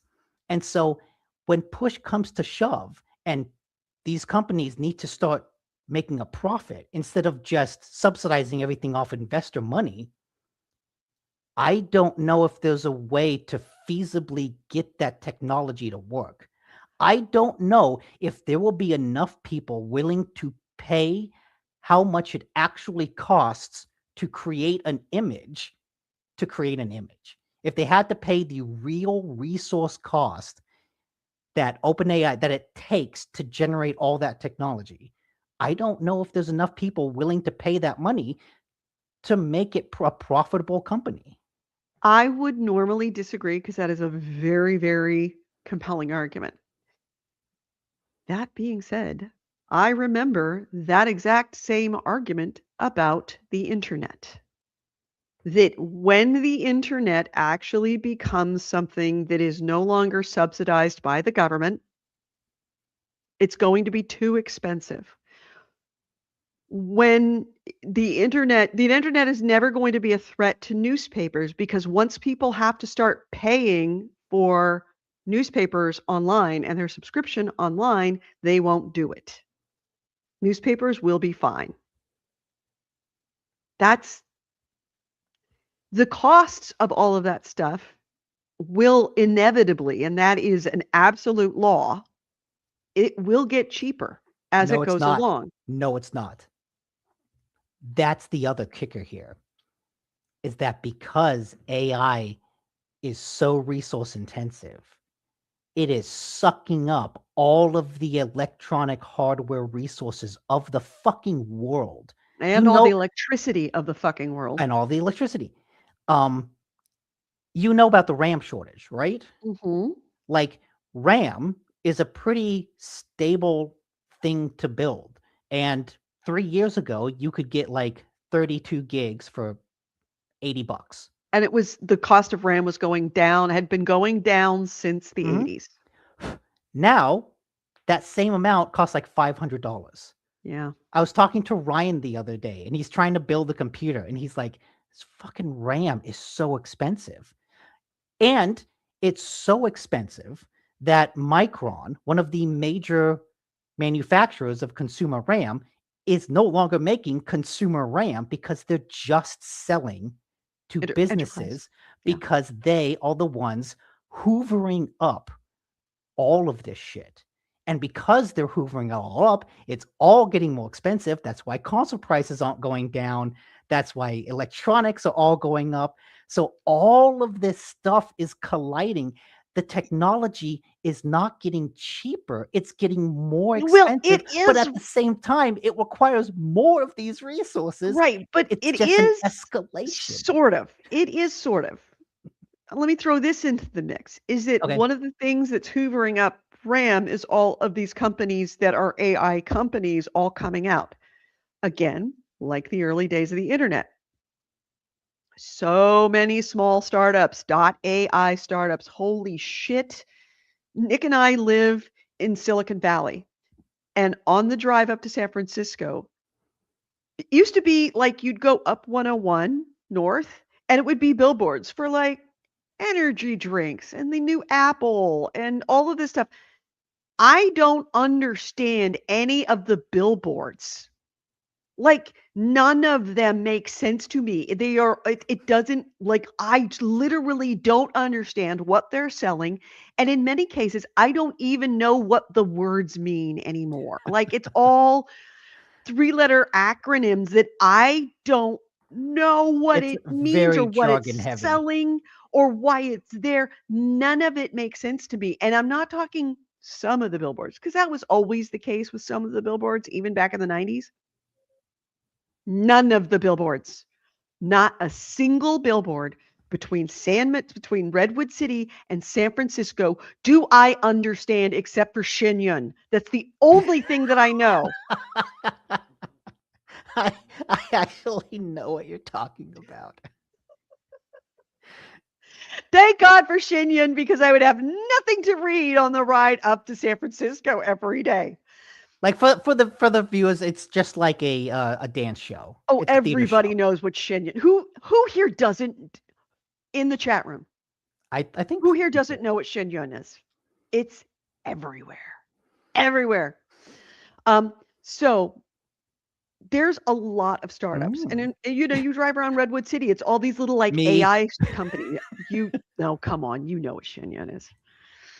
You go all over, places, and it's, all these little teeny tiny like storefronts, and it's like Aspire AI or something AI or AI something.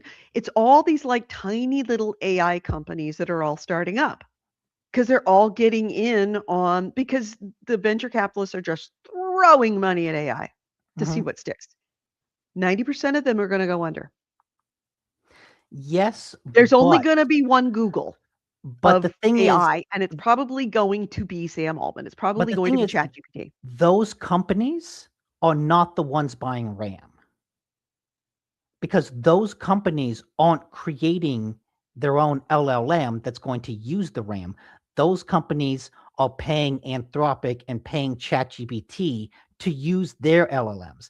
The people buying the RAM are like 4 companies, maybe even just 3. It's OpenAI, Anthropic, and like, I don't know. I don't even know if there's like another one. There's like 2 others that are very, very small. It's mainly OpenAI, Anthropic, and then like a couple other people that don't really matter.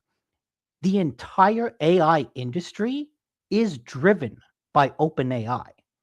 If anything bad happens to OpenAI, that entire industry collapses. OpenAI is like 70% of the entire AI industry. It's all one fucking company. And it's one fucking company that has a business model that is inherently unprofitable. Like, they don't make a profit. No, they don't. That's why I say there's a very real chance that, like, it's not inevitable. It's not inevitable. So when someone We'll check back when I turn 69 in 10 years. We'll check back and we'll replay this conversation. I AC mean, Ray, whoa. make a note. 10 years from now, Nick and I are going to, no matter where we are, whether GameHounds is still going on, it probably won't, but it's possible. But you and I are going to replay this episode right now on December 21st. We'll revisit this conversation like 35. We'll revisit this conversation in 6 months. True. But anyways, by the way, I got something for you. That's all going back to be like. Hold on. I gotta. Sorry. So like when Sven says like, oh yeah, we're having OpenAI and it's kind of Gen AI and it's integrated not heavily into the workflow. It's like used at an early stage. It's not something they're relying on. I feel like that's a better route to go, because they're not, if that technology gets taken away, their workflow remains the same. And Shenyun is fucking everywhere, dude. I didn't know what it was until I started driving past all those billboards. Oh, you didn't know what that was? I had never heard of it before.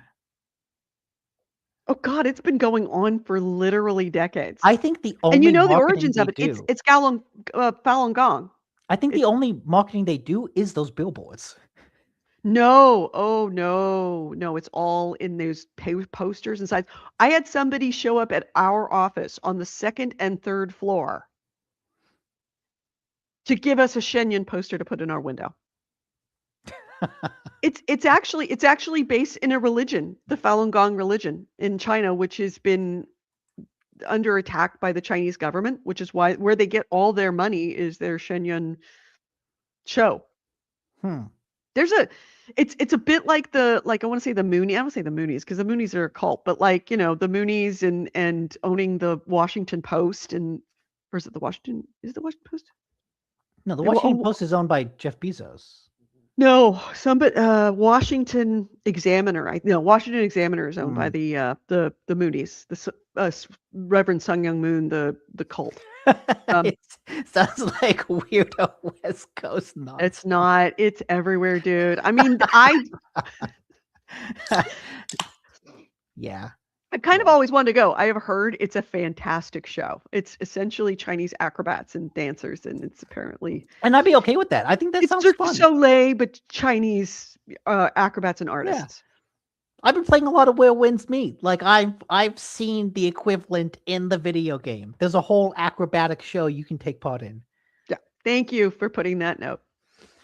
Anyways, in response to that, in related news, apparently AC Ray just put this in the chat that id Software workers have formed a wall-to-wall union in response to all of the Xbox layoffs. There's So a it's lot of not companies. just the QA testers, it's the entire company. Yeah. Well, that is the backlash that's always going to happen when you get these kind of labor is one of those things. As long as there's a stasis, there's a little bit this, tips a little towards labor, then it will tip a little bit towards management, tip a little bit towards labor. And then when things go management, you get this massive backlash on labor. And we're going to see that pendulum swing with as much momentum toward labor. I have a feeling we're going to see I would guess in the next 5 years, a huge labor movement. We're gonna go back to, like, where it was in the 50s I think with so labor. too, because if you look back, go way like 10 years. Go way back 10 years. 10 years, Yeah. 10 whole years. When I was Like only 49. there's the whole like, oh, people can work remote. Like it was all generally there's a balance. Copacetic relationship. Labor Except needed management, but management like needed labor. America was very anti-union, but then COVID happened and Mhm. everything got shut down, and there was like all of a sudden this big spike in workers having more power, Right. and so that was when all these work from home things got put in. And unemployment was at a national low, a historic low during that. And even though you would think, wow, unemployment's really low, apparently working from home makes people more productive. Boy, it sounds like a win-win all around, right?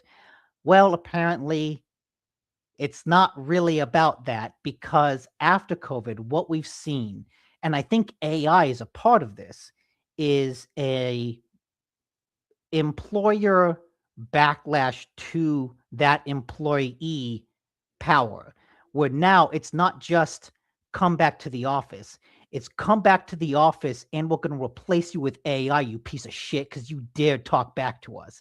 It's Mhm. like, oh, you thought you had this, now we're going to replace you. And I think AI, one of the reasons that it's being pushed like this has like a punishment for workers daring to demand to work from home. Right. Even if we're more productive, it doesn't matter. And like that's why I think the slow realization that like shit, we can't replace them with AI because it still hallucinates. And no matter how much money we pump into it, it still fucking hallucinates. It's like, and that slow realization that like, God damn it, we need the people. That is going to be one of the most painful things to happen to the American economy, as the employers are like, we need to hire people, but it will be like pulling teeth. It will be like pulling a finger out of its socket. Mhm. But I do think that there will be a shift to like more unions, more positive relations with labor, but it will be a very metaphorically bloody battle. Maybe not Yeah. entirely metaphorically, but like it will be very hard fought. COVID taught us 2 things that we were told as middle to lower class would never work. Actually did work. One of them is you can't work from home because productivity would drop. Mhm. Productivity and profits went up by a lot. Employers don't want you working from home because there is a certain amount of the testosterone. Man, I'm going to start sounding like one of those crazy female liberals. Yeah, There's a fucking certain amount of patriarchy. this testosterone driven I like to have a building with our name on it, and I like to walk into an office full of minions who work for me because it makes my balls feel good. Yeah. That's the only reason, because it ain't money. We've proven that. It ain't productivity. It's not that. It ain't happiness. It's certainly not that. We've proven all of those things all go up by working from home. The only thing that they lose is that glorious feeling in their balls of minions under their foot. That's the first thing that we learned. The other thing that we learned that we were told would never, never, never work, it was an absolute waste, it'll never work, don't even try, was the trickle up theory of economics. When we gave out $2,000 to everybody in the country during COVID, Yeah. we lifted millions of families out of poverty temporarily for a relatively small amount of money. We have been told since the Reagan era, trickle down economics. If you give more money to businesses, they will use that money to hire more people, to grow their company, and everybody will benefit. And, the crazy communists were like, no, if you give money to people at the bottom, they use their money to spend it on things locally at home in the country. If you give it to businesses, they ship it off seas looking for cheaper labor. They also give it to they also just give it to their CEOs who invest They it. give it to their CEOs. Right. But if you give it to poor people, they spend it instantly. And it all of a sudden, the economy turns around instantly. And not only did they lift millions of families out of poverty, they lifted millions and millions of children off of poverty so that they no longer had to be subsidized at schools for lunches, which saved the country billions of dollars. But on top of that, our economy fucking boomed. And you noticed and I remember what was his name? Was it Yang? Yeah, Yang. When he was running for Andrew president, Yang? Andrew Yang, when he was running for president, and he's like, a minimum monthly income. I propose a minimum monthly income. And I was like, what a fucking idiot that guy is. No, bullshit. That's not going to work. And then very short time later, for a couple of months, we had a minimum monthly income for everybody in the country, and the economy literally took off like a rocket ship. But they don't want you talking about that. They don't want you talking about how little amount of money by comparison it actually costs the government to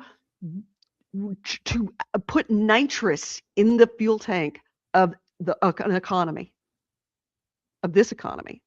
All of a sudden, everybody was buying everything.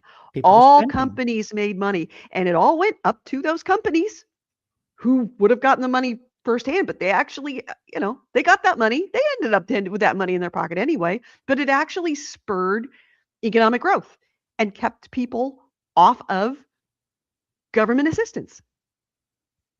So that's the tooth, and that's, I think, if anything, was the lasting memory of COVID for me.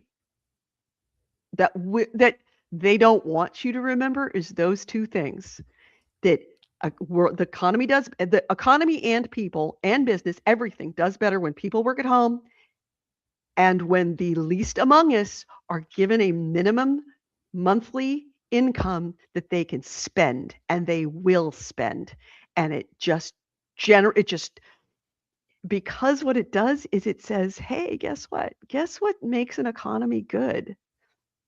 When the least of us, the most important cog in that machine is not the guy with the good feeling in his balls about having minions under his feet. What really grows the economy is us buying stuff, making money, working, buying stuff, and giving that money to those guys. They work for us. We don't work for them. They really don't want you to remember that. That is my little political rant. I am off my soapbox. Well, like when I said the controversy over Larian basically starts a larger discussion about AI in game development, AI in the economy. What does it all mean? That's what I'm talking about. Is like Mm-mm. you go from, oh, how are they using it, into like, why are we using it? Why does it exist? Who benefits from it? And all of the larger issues surrounding it. So yes, I will AC say, Ray says I will say, 49, or did you miss the last day to claim 58? You know, when you're this old, you it's forget what age there's you are. that you just give up. Right about 3 months before your birthday, you're just like, "I'm fucking 59." Because if you actually wait until the last minute, then it hurts. It You just hurts stop more. counting. Yeah, you just you slowly work your way into it where you're like, I had to be reminded. I had to do the math. It's like, am I turning 59 or 60 this year? No, wait, no, it's next year, because I'd been calling myself 59 for so long. So it doesn't come as a horrible shock to you. You just start saying Okay, that you're that old. I'm gonna tell people I'm 50. Tell people you're 50. Yeah. Are we really only 10 years apart from each other? No, I'm 40. Oh, okay. But I'm just gonna tell people, I'm just gonna get used to it now. But anyways, Back to the story. back to the Larian story. The one thing about this story that everyone glosses over, that is the most horrifying aspect to me, is that Sven said Divinity is going to be bigger than Baldur's Gate 3.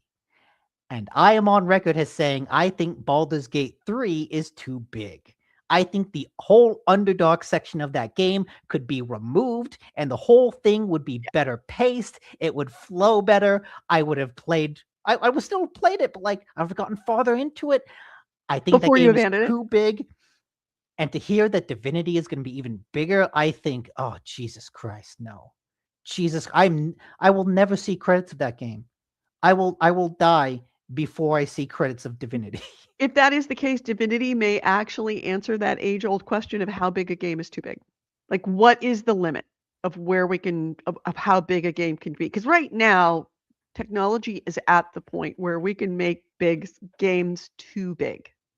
And I agree with you. I thought of a game bigger than Divinity is actually terrifying. I think most games are too big. One of the reasons I started playing Silent Hill F is because I heard it was relatively short, like kind of a 20-hour game, and I'm like, fuck yes, I like the sound of that. Maybe that's going to be the next big thing is 20-hour games. Yeah.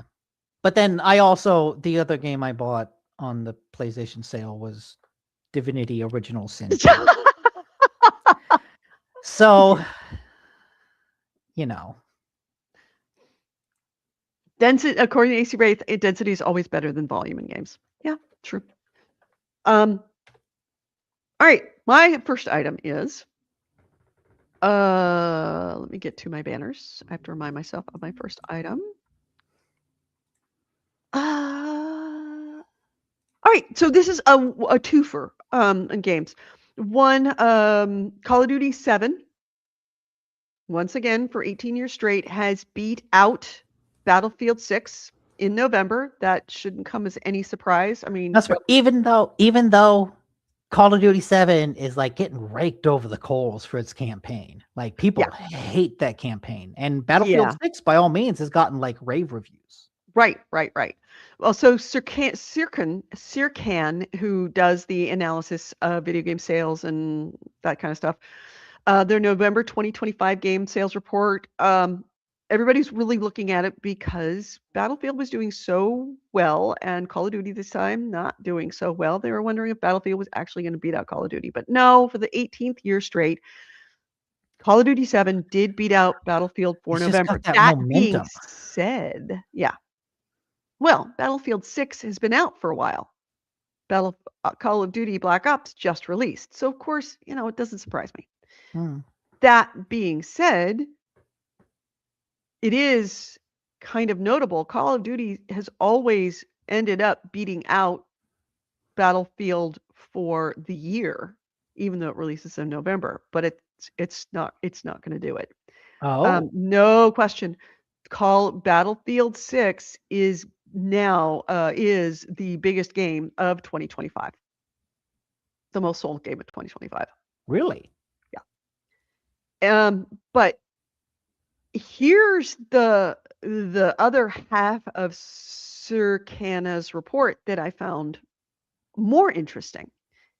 They also do analysis as we're getting close to the end of the year. They're doing analysis of software sales, video game software, video game hardware, and accessories for the year. So overall, hardware, software, accessories in November 2025 saw a spending fall of 4% compared to last year. Wait, I thought I saw that it went up. Went down by 4%. What? For software, hardware, and accessories combined. So software saw a growth. Oh, yes. Yeah. Right.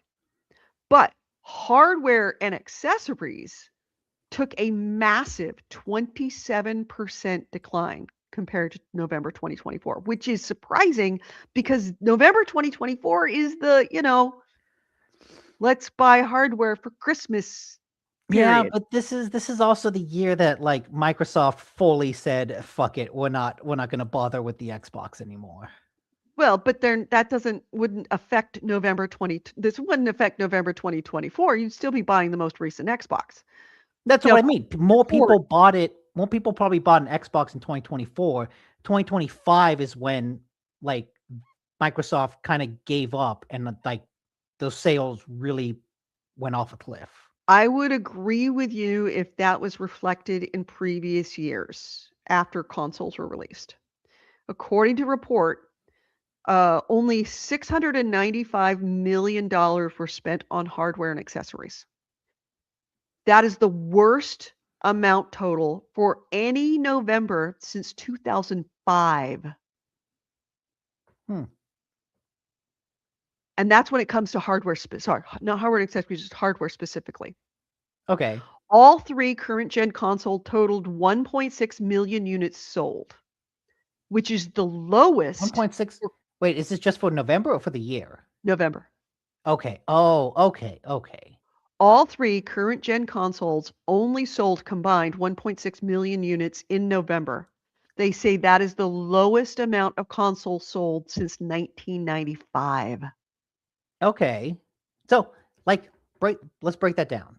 Xbox. Now, no, yeah. well, Xbox, no Xbox, longer price in the game. increases, tariffs, it all goes into it. But yes, Price increase tariffs no longer in the game. The Switch 2 came out earlier this year when it sold like hotcakes, sold huge numbers.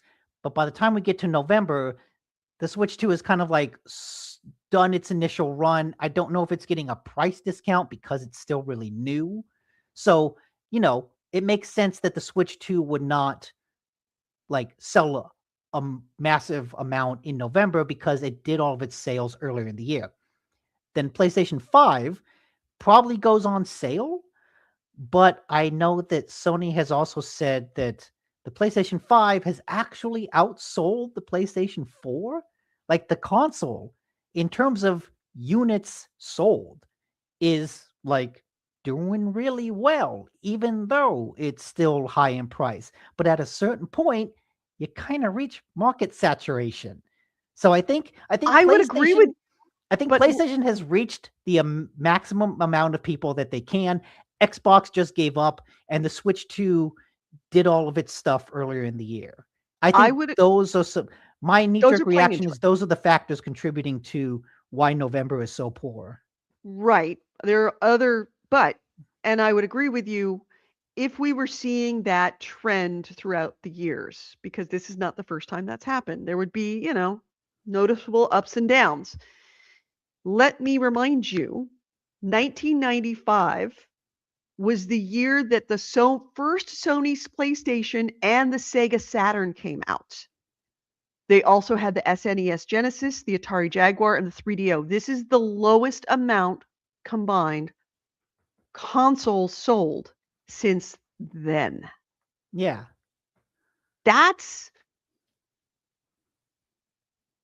pretty significant. And I think it has a lot to do with the fact that there were massive increases in the prices of all the consoles because of the tariffs, Also because of the cost of RAM and all of the increased cost in order to make that stuff. AI So is the ruining prices went everything. up. Yeah, AI is ruining everything. All the prices went up, and that I think is not an inconsequential contributor to it. But No. it does signify a significant trend that I think is being seen. If it was like, okay, it's off 10 years, it's off 15 years. We're talking off almost 30. Well, no, we are talking 30-year low of console sales. That's got to be heard in the console market by PlayStation, by Xbox. It probably is being heard by Xbox by patting themselves on the back saying, see, we're getting out of No, consoles. that I'm sure Xbox looks at that and says, "This is why we're doing what we're doing." Yes, exactly. That's what I'm 100%. saying. They're up in Redland. They're like, see, we were right. It's like, well, yeah, you also contributed to it. You Yeah. made it right. See, But you're yeah, right. you're You right. set the fire. It's like, see, we were right. It burned down. Yeah. Place is a tinderbox. See? Yeah. Click, drop. Hmm. Told you.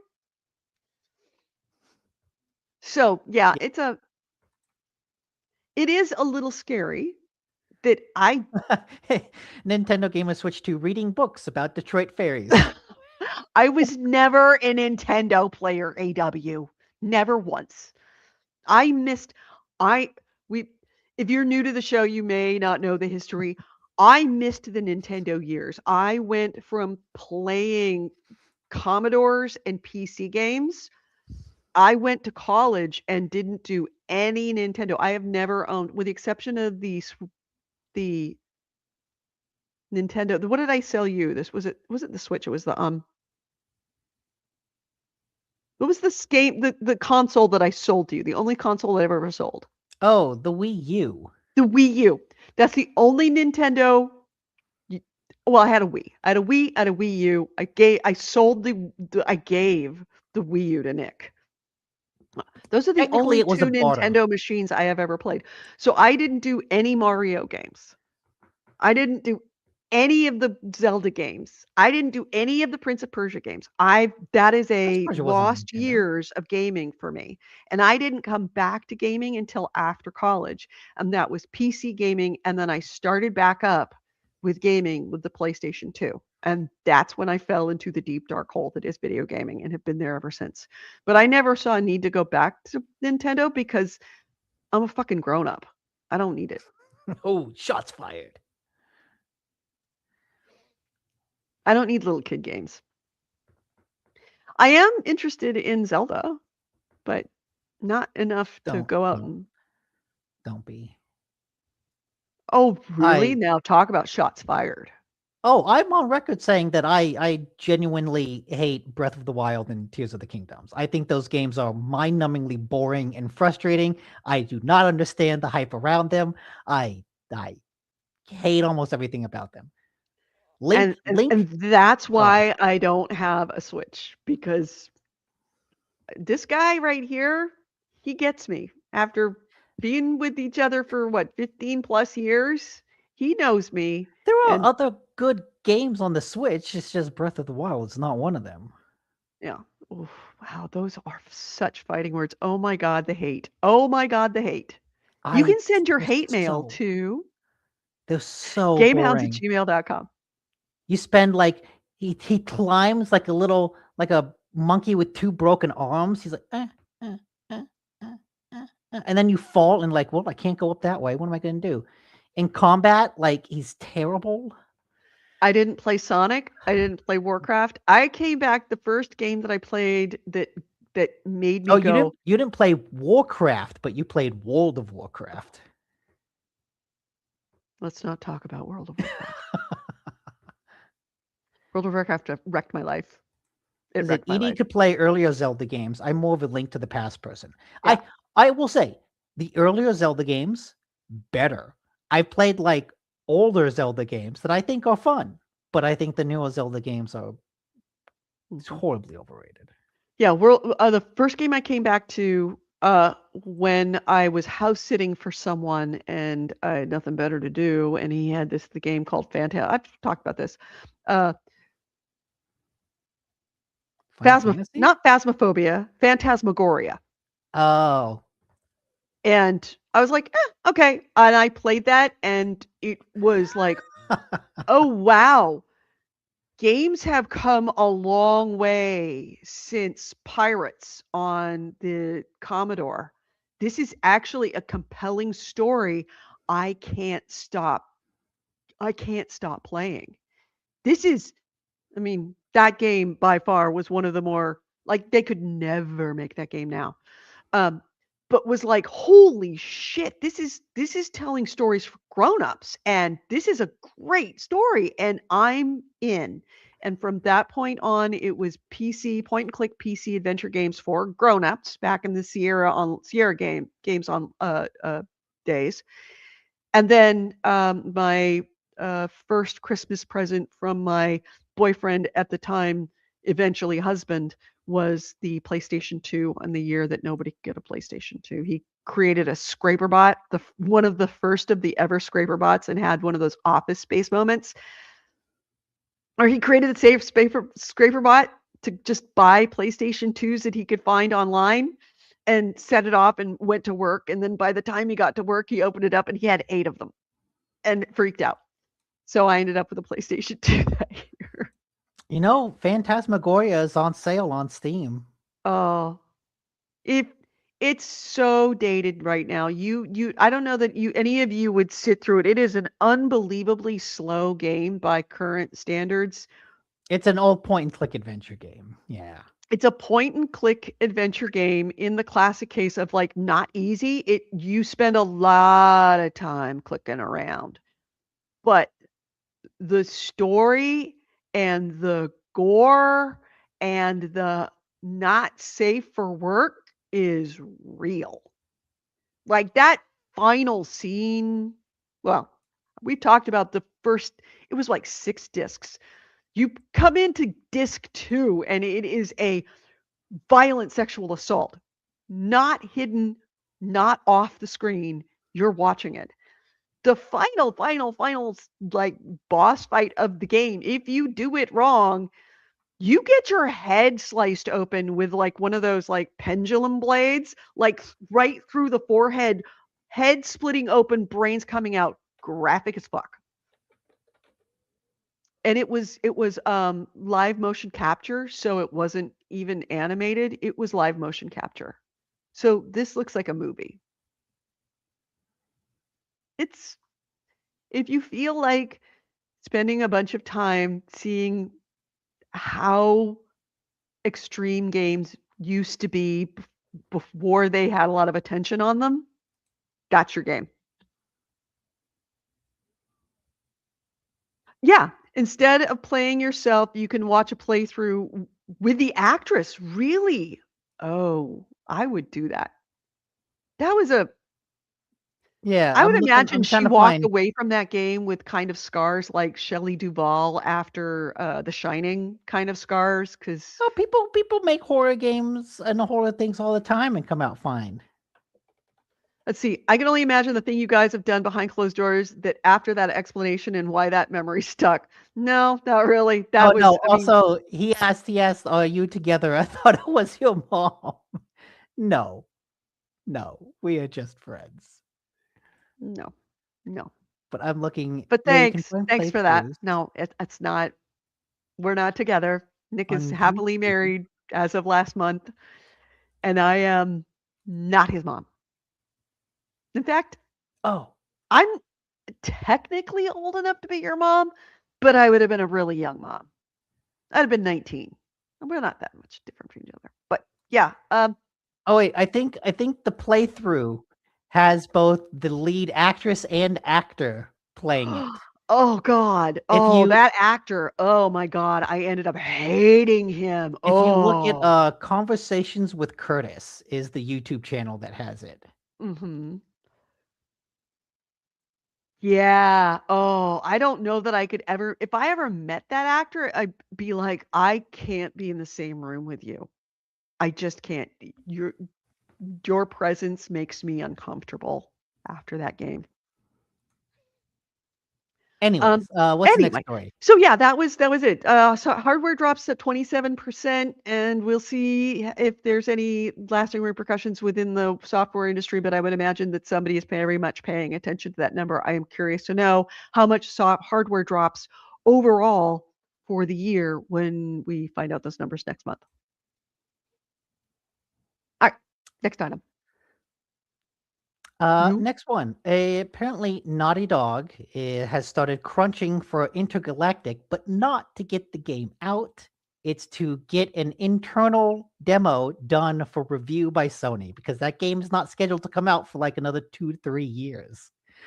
So it's like, oh, that doesn't bode well for the future, especially because Naughty Dog has a history. I think Last of Us, I think one of the Uncharted or Last of Us, there was like a lot of crunch that was really bad. And then Last of Last of Us. Us 2, I think, was made like relatively okay. Mm-hmm. But then that studio went a whole I can understand the pressure on Intergalactic because after following up Last of Us Part 2 Mm-hmm. and then going several years just remaking The Last of Us Part 2 again and Mm-hmm. then again uh and then having a multiplayer game get canceled, like they I'm not saying that they're in trouble, that they need a hit, but like it's been a while since they put something out. And so the pressure's They're on they're them to do they're in the something same realm good. as Crystal Dynamics right now, that it's like the next one has to survive because if it doesn't, we won't. I don't think they're in that bad of a situation because Crystal Dynamics is owned by Embracer and Embracer is just a poorly run piece of shit. Not Sony will not close Naughty Dog if Intergalactic does poorly. Like they will at least have Will it really? yes, I 100%. They at least have 3 strikes. And right now they have no strikes. So they've got some breathing room. Do they? I mean, they had games canceled and They had games canceled because the last CEO demanded they make a live service game that never worked out. So that's not on them. that's a The strike. last game they made was The Last of Us Part 2, which is probably Which was one of the most critically acclaimed true. things to come out of the gaming And they were able industry. to make a television, A they were television able to show. spin off stuff, so they made money on the IP Yeah. because of it. Yeah, all right, Yes. all right. So Sony is like, Naughty Dog, do your thing. Just do it right. Mm-hmm. But then, like, if they're already crunching for an internal demo, it's like, oh, I'm sorry, No, guys. no. It I think doesn't it's bode a well for nothing like burger. for the That's a nothing future. burger. That's a nothing burger. Now that I have seen at 2 different places the what's going on internally for a internal demo, both with Perfect Dark and now with Call of Duty, they crunch for that. I mean, yeah, I could see the crunch for that at Crystal Dynamics having been problematic Mhm. for obvious reasons now that are known to us all. Uh, you know, Sledgehammer has no concerns about anything, but they crunch for internal demos. Okay. Well, hopefully it's a nothing burger and it's not the beginning of 3 years of crunch for And it all people at depends Naughty on Dog. what kind of crunch we're talking about. Are we talking about a month of crunch? Are we talking about 6 months of crunch? 6 months of crunch for a demo is way too much. Actually, that 6 months of crunch for a demo is actually getting into your production schedule. A little bit of crunch, Apparently, the mandatory overtime began in October, has an effort to finish the demo by December. that's about right. That's about right. Yeah, that's I mean, in my limited now still, and I have experience, but a very limited experience, I've only seen that happen twice. There is an element of crunch. And we're talking about how much mandatory overtime. Are we talking about 20 hours of overtime? Are we talking about 6 or 7 hours of overtime a week? That's I guess let's see. The staff being asked to work a minimum of 8 extra hours a week. Couple of hours a day. For demo? Yeah, no. Yeah. I Okay. don't I Okay. don't think that I would think that that's not necessarily entirely newsworthy. Maybe it's a lot, I don't know, It's but something that feels bad in light of Naughty Dog's previous history. yes, that's the problem, is that they have a Is that they very don't bad have track record of they don't have crunching the their benefit people. of the doubt. No, they don't. So, alright. Alright, Yeah. my next item, Where Winds Meet, since you were a big fan and Yeah. continue to be. So Where Winds Meet is in the like it's waning hours of its 4-week content boom that it has been doing for the entire month of December. They've been putting out a ton of additional content Yes. especially this month. So the official roadmap of it, if you weren't aware, this is according to their account on Twitter. Uh, the roadmap is split into 4 weeks in December. The first week, which was which was the first week of December, brought 2 new Django legacy quests, 12 years of feuds, and an unholy prophecy. Both quests now obviously in the game. The biggest addition is the new Roaring Sands region, which became available the same day as its global launch on mobile devices in the second week. That came December 11th. Last week was, and there's also a new boss, Feng Ruji, who was added during that same week, and the arrival of the Velvet Shade sect. There's 2 That's limited that's the Oh, divorcees that's your sect. divorce sect that you wanna get into? Okay, Yes. alright. And then 2 limited time activities kicked off during that second week, the Fortune Beyond Parlor and the Great Faceologist. Now the 3rd week, which we are in the middle of, and the 4th weeks, the 3rd week brought the Scarlet Shock Sword Trial, and, the 4th week is the Blazing Gale, 5, 6 6 sneezes. If you are new to this, Nick is a multi-sneezer, and I always count the sneezes. I am fine. Um, the new Blazing Gale Dance Heroes Realm activity is next week, or next week. Okay. And then where the whole month of the cavalcade of content wraps up on December 30th with the fireworks festival. Just so you know where you're going and where winds meet, because I know Yeah. that you play it. And I Well, probably will be playing it and I too. imagine that's like probably a special fireworks festival because they have a fireworks festival every Friday, or I think every Thursday. There's Mhm. something that happens, and then every Saturday there's like some other boat festival. Um, a lot of the stuff they added is added to the second region. So if you start playing now, you won't see any of it until you like progress the main story to get you to that point. How long does the Um, main story take? Like, how long will it take me to get to that second section so that I mean, we can if you just mainline it, not that long. It okay. took me quite a while because I would get a main quest and then I just fuck off to the other side of the map, collecting collectibles, doing other side quests and So things can like you power level me up? Like, you can guide me through this whole thing in the first section to get me through quickly so I can get the second section so that we can get maybe, married and divorced? probably. Okay. Yeah, one of the fun things they've added that like I've done each day. They have a mini game called I'm gonna pronounce it wrong, Medio cards, Mhm. but it's a type of bluffing game where Right, you you told me have about it. It's like a liar's dice. oh yeah, and every time you lose, you have to like take a shot, but there's a chance that the shot could be poisoned and you're just instantly out of the game.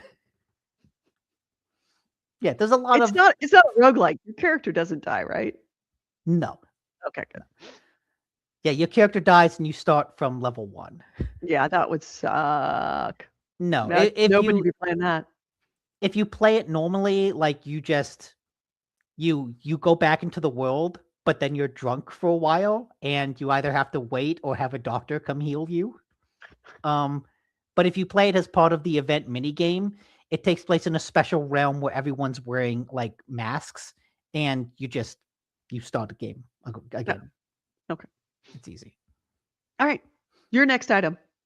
What was my next? What did I have? Oh, that's right. I have one more banner I need to make. Okay, let's get to the Bethesda thing, and then I got 2 Sony stories. So apparently, Bethesda has shown off a thing to fans. Some fans were invited down to see to Bethesda to see what they are saying is what Bethesda is saying is Starfield 2.0. Like a lot of updates to exploration, combat, just a lot of updates. But a lot of the fans have also said, temper your expectations. It's not a Cyberpunk 2.0 level update. So it's not a significant thing that's going to completely revamp how the game is. It's just, hey, here's an update with some interesting things. What's more interesting, though, and it's not from the IGN article. I got this reading something on Reddit that was like in parallel. The rumor was that basically what this is it's really Bethesda trying to upgrade the creation engine by taking a lot of features from Unreal and basically adding them to the creation engine. And that there's the Coalition, the team behind Gears of War, is kind of helping to upgrade the creation engine while Bethesda works on their other games. Starfield 2.0 is like, that's what that is. That's kind of the first release test bed for all of these upgrades to the creation engine, which will then become foundational for Elder Scrolls 6 and Fallout 5. So basically, Starfield 2.0 is less of here's a big content update meant to, boost the player base of the game, and more of like an internal experiment to upgrade the creation engine into something that can produce more modern games. All right. I mean, I haven't gone back to Starfield since I first played it and realized it sucked. Oh, neither have I. I have no desire to go back. This isn't going to make me go back. I think the more interesting story here is that, like, this is a test bed for creation engine advancements that will be used for Elder Scrolls 6. Yeah. Have they updated that? Have they done a One Man's Sky on it where they realized they made a whole? No. There was a Sorry, an expansion. got a really cute Yeah, there was an expansion to Starfield, but like nothing that really set the world on fire. Yeah, but it wasn't like they actually went back and kind of fixed what was wrong with the game. No, of course not. Because Todd you can't. Howard would never do that.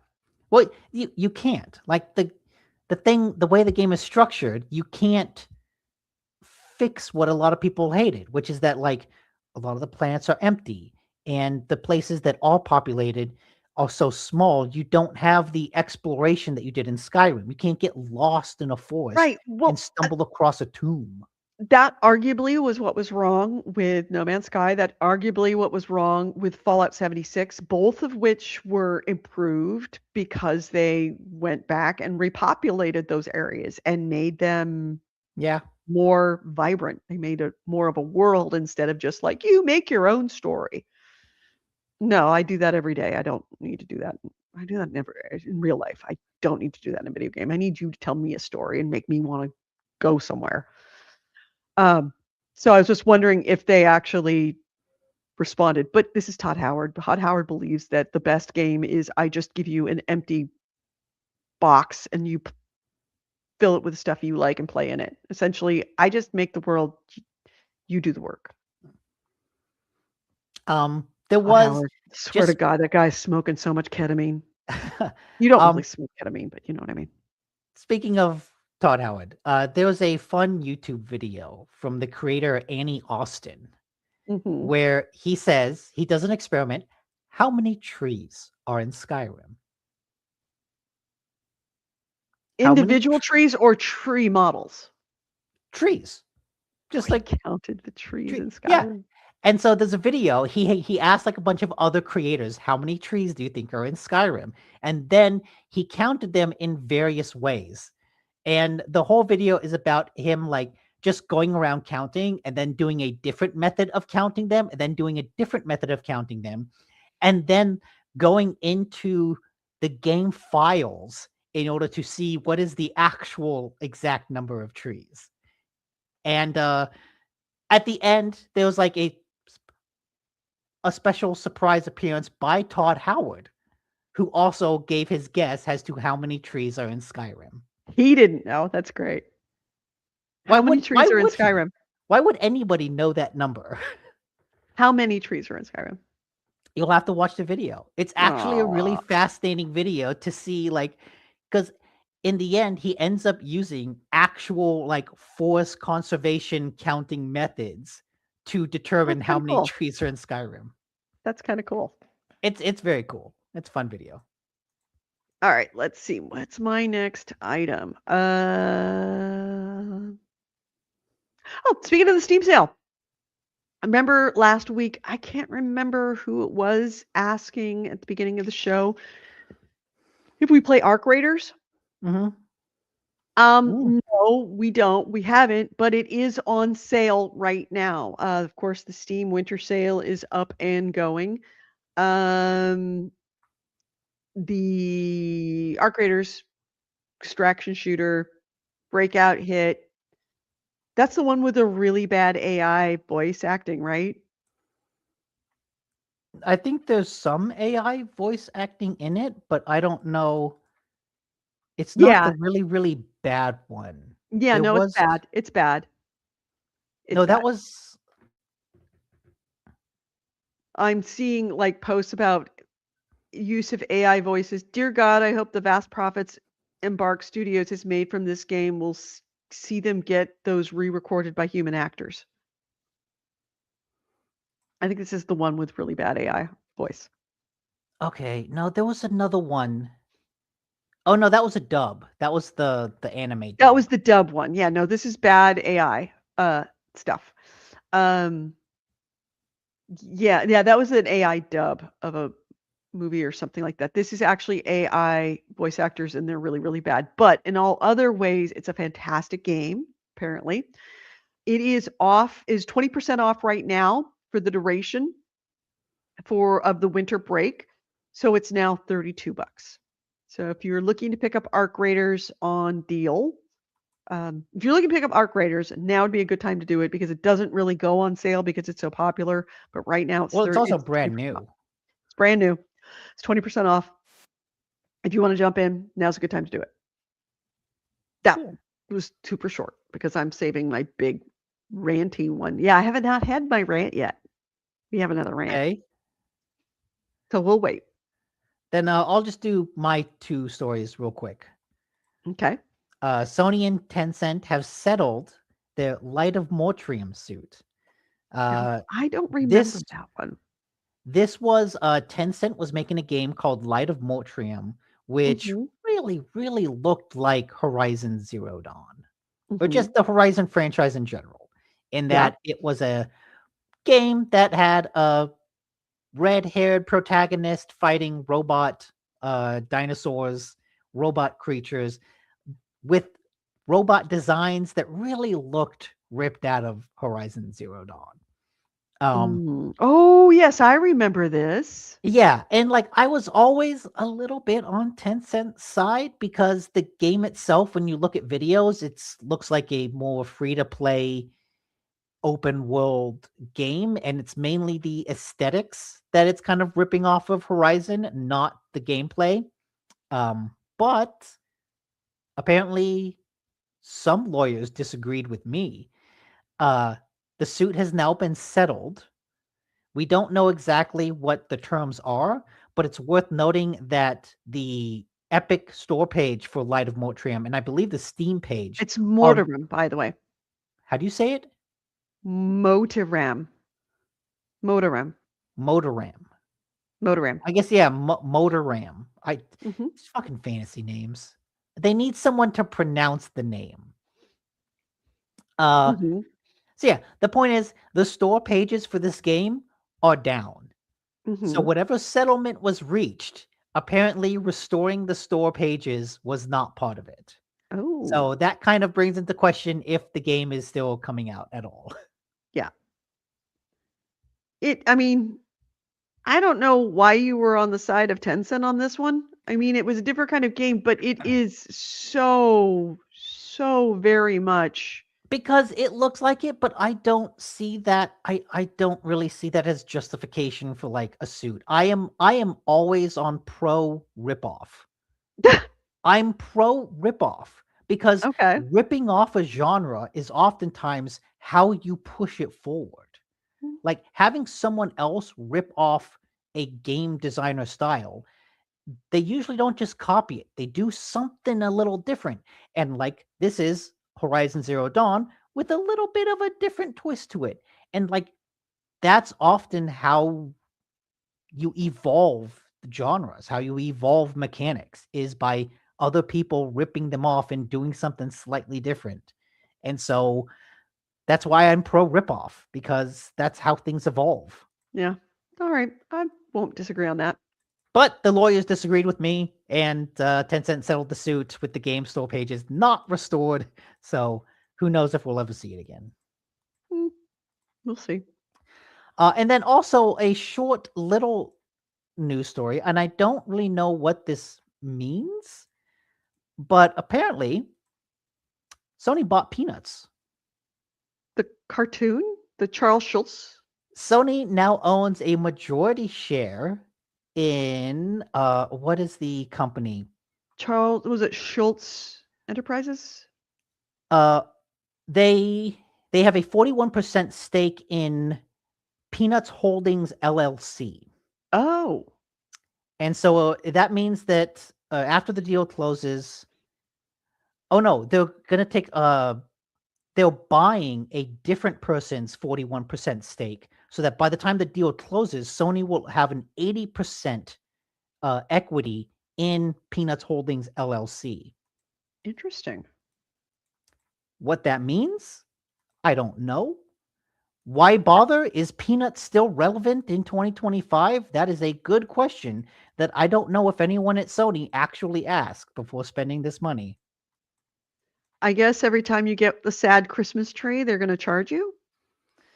I don't know. Is like apparently there's a new Peanuts show coming, but it's coming exclusively to Apple TV. Wow, talk about trying to get something not seen. Right? And like I say that Apple may be the best streamer with the best content, but also they're the streamer that has the least subscriptions, which is honestly probably Because why. they're behind a paywall. But like, sure, it's a weird purchase, That is a weird purchase. right? But I mean, maybe they were already in for like, Like they already owned, 39. If they only are 39% and the other guy was selling it a deal, why not? yeah, they already owned about 40%. The person whose stake they bought was 40%, so now they own 80. Yeah, maybe they got a deal on it. Who knows? But that is kind of weird that, you buy something with Charlie Brown on it, you're Yeah. giving money to Sony of all things. Now let's look for the official Charlie Brown branded PlayStation 5. It would be yellow with the black Oh zigzag. yeah. Instead of the yellow line, it's a jagged Yep. black one. Yep. Like your blanket behind you. Oh yeah, like that There one. you go, right there. All right. Well, that's actually Yeah. a good segue into my final ranty item, and I'm trying to keep this rant to a minimum because we Okay. are now 2 hours and 30 minutes into the show. 2 hours 40 minutes. So I don't know if you heard, but you know that Trump was requiring Snoopy Doghouse console would be cool, AC Ray. Yeah. That would be kind of cool. So you know that Donald Trump's administration was making TikTok sell its American arm because they didn't want it owned by Chinese company. Yeah. That was a big thing. And he banned TikTok for like 2 days, and the entire world of teens and preteens lost their fucking minds. But he had been threatening, like, we're gonna turn you off in the United States. And then they threatened, and then they didn't do it, and then they threatened, and they didn't do it, and then they threatened, and they did do it. And then TikTok says, okay, we'll sell. So they said that they were going to sell their American arm of TikTok to someone in the future. Well, that someone in the future has been found. The new owners are problematic, and they may sound familiar. This was announced last night. They have signed a deal. They're to create a joint venture controlled by American investors. The closing date is January 22nd, so it is just a month away. Half of the joint venture is going to be owned by a group of investors, including Silver Lake, and Emirati investments firms MGX. Why are you doing this? don't. We don't want China to have it, but Saudi Arabia, yeah, it's fine. Yeah. Well, no, it's not just that. Why are you? Did you bring that up, or did that get up by a mistake? No, that's up by mistake. I removed that. Oh, no, you just don't know how to do it right. There you go. No, I had removed it. No, you didn't. You Yes, I added. did. You added. Anyways. So yeah. So do these Silver names Lake, at all Silver ring a Lake, bell to you? Silver Lake and the Emirates Saudi Fund are the people that what was the big game deal that just went down? That was the EA. They purchased EA. Yes, that's what it was. I was like, no, it wasn't Activision. What else happened? Yeah, they're the ones that bought EA. And they're the ones that, after Netflix said they were going to acquire Warner Brothers. No, they're the ones that initially wanted to acquire Warner Brothers, but Warner Brothers didn't want to sell, and then Netflix made a higher offer to Warner Brothers. No, there was a hostile takeover afterwards where they upped the amount. That's step 3. It was Larry Ellison wants to buy Warner Brothers. Warner Brothers didn't want to sell to him. Netflix makes a higher offer. Then rumors of them trying to hostile takeover. Right. But Larry Ellison isn't part of that second one. The second one that they did was Silver Lake and MGX. Mm.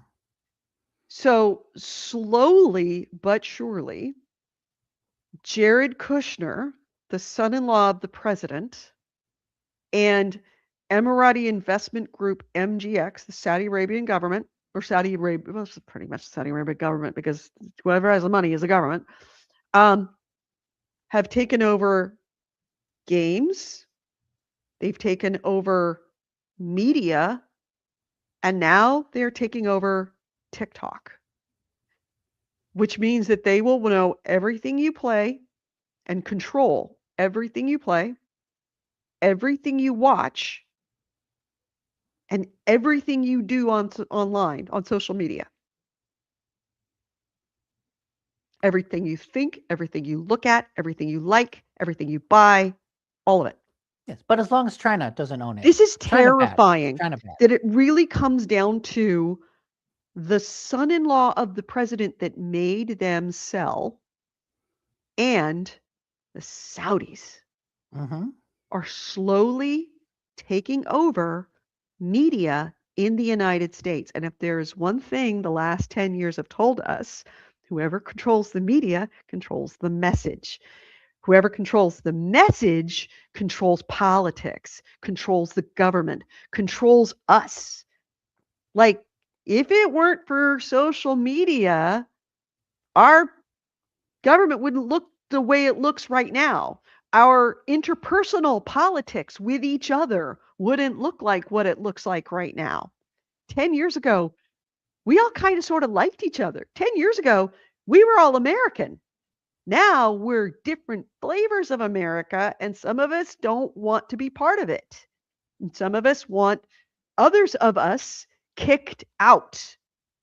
And it keeps changing of who they want to get kicked out this week or next week. And that is being determined by the messages that we are receiving from our media. Whoever controls the media controls the message. Whoever controls the message controls us. And it's the president's son-in-law who made this happen, who required this to happen. This is the face of corruption. This is everything. It's not just the face of corruption. It's the face of, we are slowly in a world where what we think is not only no longer controlled by us individually, it will be controlled by a very, very small group of men who aren't even American. That's the end stage of the downfall of the capitalist economy that America's been going through for the last several years, where everything is for sale and everything has to be acquired.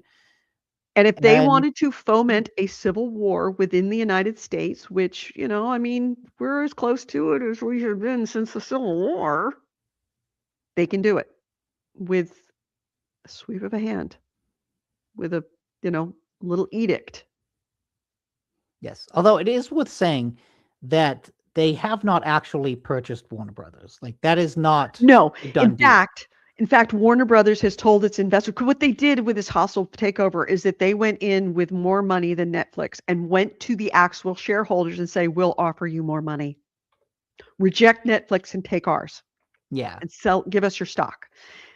And Warner Brothers has said to the investors, hey, don't do that.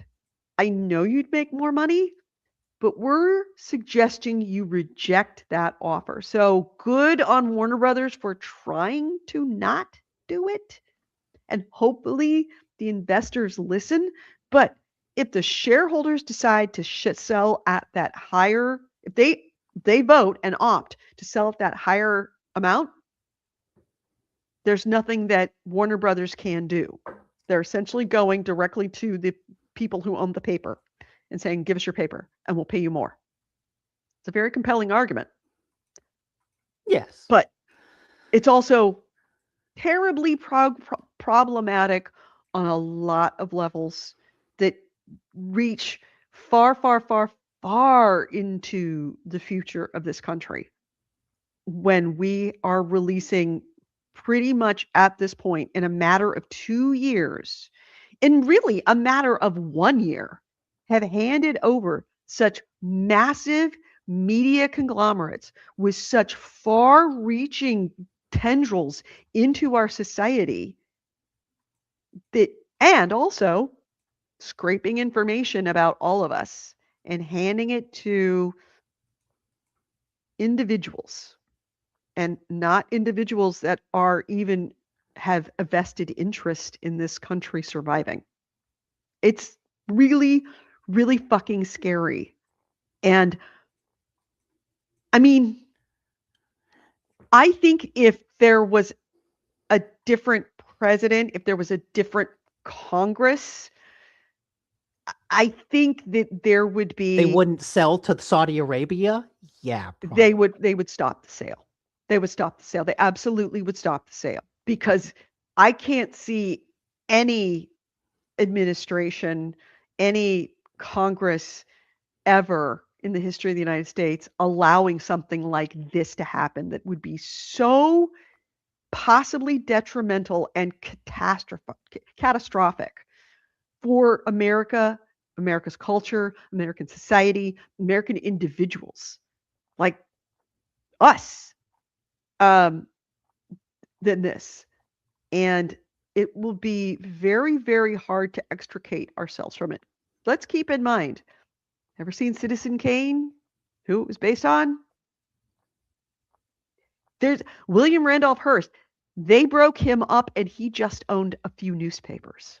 And they forced him to break him up because it was one man holding way, way, way too much power and controlling way, way, way too much of the opinion of America. And essentially, he was in a position where he could subvert the government and overthrow the government because he had that kind of control of media. Yes. That's the reason why it's the First Amendment. Freedom of the Except- press, the First Amendment, because they say that democracy is to what's essential to democracy is a free press. Well, press isn't just newspapers. Press isn't just news. Press is media of all kinds, including video games, including movies, including social media. And it's all being handed away. And Except it it's is all for sale because It is now. what's more important than the First Amendment? Money. Well, it's always been for sale, but there's always been guardrails. And that has been the United States government, the FTC, that could step in and say, yeah, no, you can't do that. We're here to prevent monopolies. We're here to prevent things that are problematic. And now all of those guardrails have been pulled off, and there is nobody guarding the store. And it No, is okay. genuinely for sale to anyone who has the right connections. And I will say, a lot of this is supercharged under the Trump administration, obviously. Ultra Right. corrupt. Jared Kushner, he's buddies with the Saudis, so of course they're going to sell to them. Even though, same thing with China, we're just selling institutions of America to foreign entities. This all has to do with like a slow decline of America's soft power overseas. We don't have as much influence overseas. Now overseas it's influencing us. But even though this is all supercharged under Trump, it's not entirely his fault. A lot of this was still happening under Biden. Oh yeah. I think this is the end Xbox result. and Activision happened under Biden. Yes, and this should have never happened. This is the end result of a lot of aspects of American culture over the past like 50 years. The kind of selling out America to billionaires, hollowing out of the middle class. And now those billionaires are teaming up with other foreign billionaires to buy more aspects. Right. This is this is what I just want to say, like, this is an issue beyond party politics. This is something that both parties have contributed to because of the money involved in it. It just so happens that the person in charge now is really just like, let's put the pedal to the metal and sell. Well, the person in charge now is only letting it happen because his son-in-law is involved in the deal. The whole Silver Lake thing, I mean, all right. Back up, a little contrast on it. My family owns a little strip mall, and that strip mall was in 2020 was focused on as being the perfect location for one of 3 licenses to be allowed by that city for selling cannabis, the first 3. And we had everybody wanting to, because they had to get the spot before they applied for the license and go up for, compete for those 3. Everybody wanted it. Everybody wanted in. The company that ended up getting the spot we made the agreement with was, let's say could call it Company X. Company X brought in this guy as a partner. Really wasn't a partner. They didn't need him. But Company X was out of Los Angeles and also had deep ties in China. This guy they brought in was the son of the biggest billionaire in the county. Old Italian family, let's just say old Italian family in the refuse business. Everybody knew his name. The old man makes tons of donations. He's very, very politically powerful, let's just say.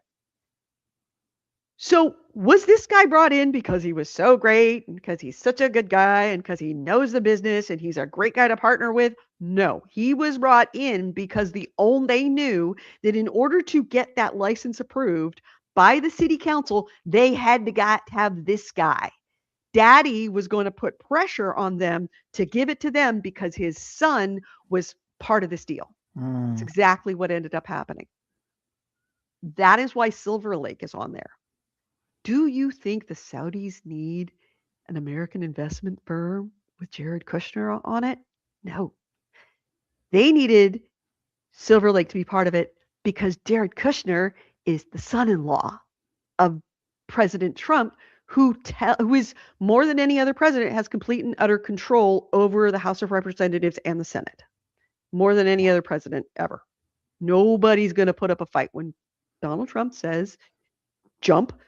Everybody in Congress says how high, or at least the majority of Congress says how high. So really, Jared Kushner's Silver Lake has nothing to do with the sale. Is he going to have any input in this? No. Just like, dude, Sonny Boy in our deal in our cannabis cannabis company has anything to say to the cannabis company? No. He's the CEO, or no, he is the director of community management. So all he is just to get his name on there in order for them to get the deal signed by the city, to wield a little bit of political pressure to ensure that they got one of those 3 licenses. And it worked. And in this case, same situation. This would not be happening were it not for Silver Lake being run by Jared Kushner, the son-in-law of the president. The president walks over to the Congress and says, approve it.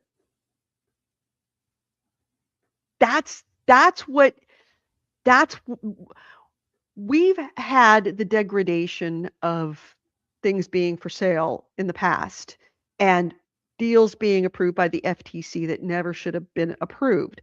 But there was never this very clear line of, is this corrupt? Well, let's just say Daddy runs is an old Italian family running a garbage business.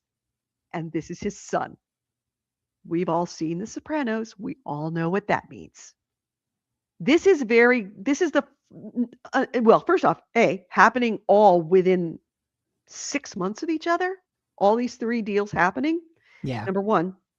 So I've never seen anything like it so compressed and such large deals, so compressed with just these firms. And it's like a very concentrated takeover effort. Yeah, so clearly, like,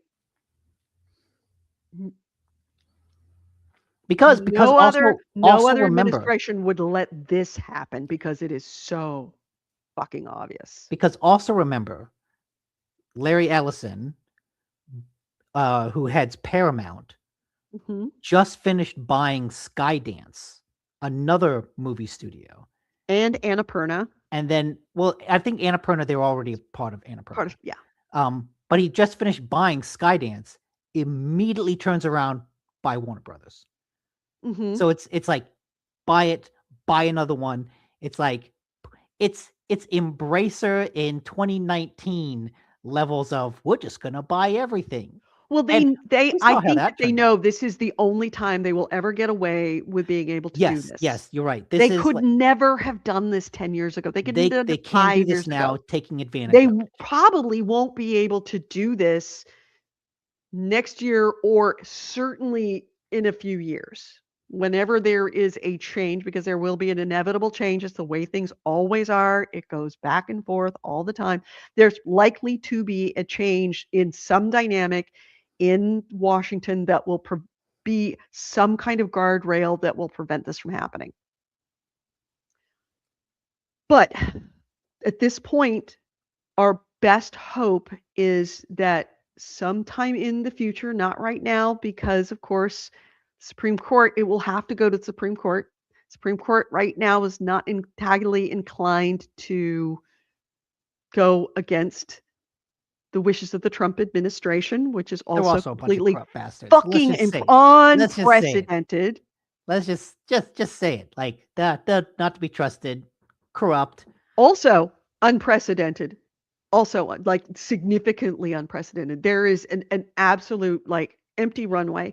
So that's where they're all doing it so quickly as fast as they are, because never have all the stars been aligned for something like this to happen. Mhm. And it likely that door is open for a very short period of time. So that's why we're seeing all of this happening in 6 months. But at some point in the future, these things will have to be broken up in order for at some point these things will have to be broken up. I can't see this staying the way it is for as long as but for the period that it is all in one spot, you should be very terrified of should be a little afraid for life as we know it here in this country for right now. Just saying. It's and I hate the fact that 3 or 4 years ago, maybe even 5 years ago, probably even at least 10 years ago, you would talk about these doomsday scenarios of things getting too many things, buying each other up, and I hate the fact that it's all being owned by smaller and smaller groups, and I'm like, "It's not so bad. I mean, this is inevitable, and then eventually it'll all break up, and then it'll go back, and it'll all break up." And this, like, I never in a million years would I think in my lifetime that I would see something like this happening on the scale that is happening as quickly as it's happening. You were right. You were right. And I am About what? about how when I remember when we were starting to see bit like studios starting to close and being eaten up and studios being eaten up, and I'm like, it's fine, other new studios will start underneath them. That's what makes room for new studios to start. I was poo-pooing all you were saying about all of these acquisitions, and you sounded the alarm, and I was not with you on it. And now all of a sudden this is happening, and I'm like, holy shit, this is like not only was Nick right, this is almost like a doomsday scenario at this point. When you start thinking about TikTok and Warner Brothers Disney and Warner Brothers, not Warner Brothers Disney, but Yeah. Not TikTok, yet. Warner Brothers, yeah, Skydance, EA, what else did they buy? I mean, it's so much I can't even remember at this point. I know they got a big deal with WWE. They got a whole big deal with golf. They FIFA, got that's right. The esports. esports, it's all coming into the hands of a foreign government.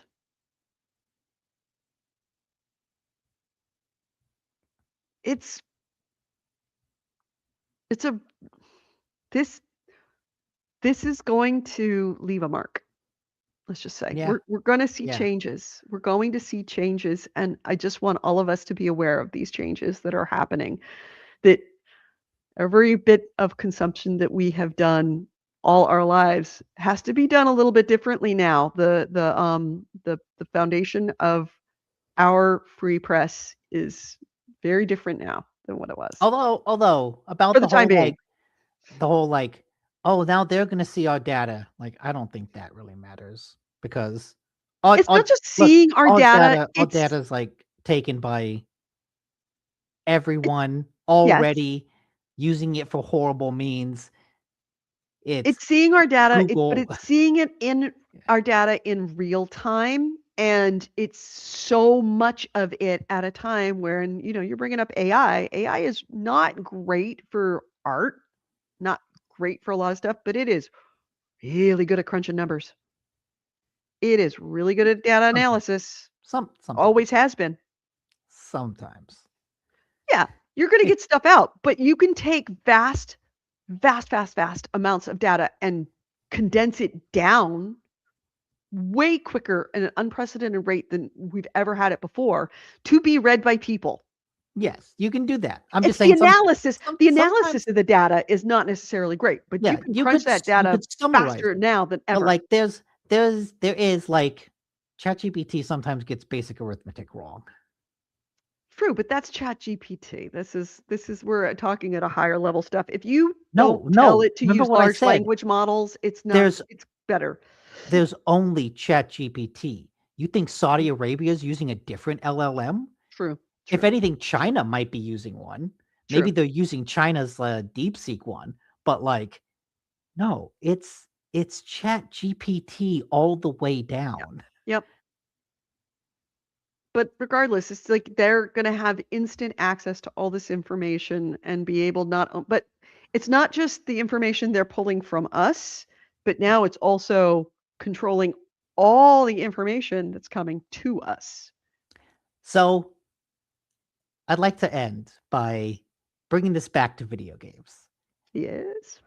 In Assassin's Creed Brotherhood, Mm-hmm. there was some collectibles that you could find that would show you some of the lore of the game, like kind of explain some of the lore of the game. And if you don't know, for recap, in that era of Assassin's Creed, it was all about the secret war between the Assassins and the Templars. Both factions were searching for ancient alien artifacts that could be used to like manipulate people's minds. Mm-hmm. The Templars were they were conservatives. They believed in the power of the individual, that humanity needed a few exceptional individuals to lead it into the future. The Assassins were Democrats. They believed that that the community needed to guide people, that it was all about democracy, voting. We needed to do this. And so as you found these collectibles, you could see how like a bunch of different aspects of history were affected by different groups. Oh, the assassins in like some uprising in South America, or how the Templars were used to French Revolution. Yeah, things like that. Abstergo is a company that is run by the Templars. One of the things you find is that Citizens United, arguably the beginning of all of this, which gave companies. And we were warned about that too. Gave companies the power to donate unlimited funds into elections, was pushed by the Templars, who conveniently own a giant company. And also, you find out that there's quite a lot of Templars on the Supreme Court, including John Roberts himself. So I'd just like to go back and note how the fictionalized conspiracy of the old Assassin's Creed games is frighteningly prescient. It's kind of coming through. It's like, oh my God, you were on the money more than you thought. Mm-hmm. It's a bit like South Park predicting, South Park, all the predictions of like South Park, they get everything right. It's like, well, I think that it was just luck. But yeah, that was one of those things where it's like, oh crap. It's like, we are in Abstergo. It's like, oh, you mean like a secret group of powerful individuals creating government law to give the corporation power while also using the bribing people on the courts to help pass these laws that benefit them. It's like, oh, wow. That's pretty accurate. Yeah. So basically what I'm saying is, come on, Assassins, you need to step up. Oh, hey, you want to have another one that goes into that same idea? Also, apparently Glee predicted Trump's first win. Yeah. I think South Park did. No, Simpsons did. Oh, yeah. Way before anybody else. Something also that came up this week, totally unrelated, but in that same vein. I don't know if you saw that there is a huge kerfuffle. I called it kerfuffle correctly this time. Thank you very much, Peanut Gallery.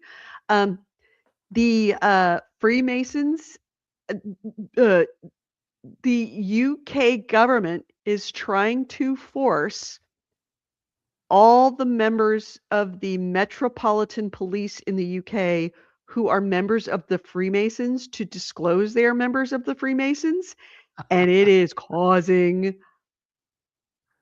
it's like methinks they doth protest too much.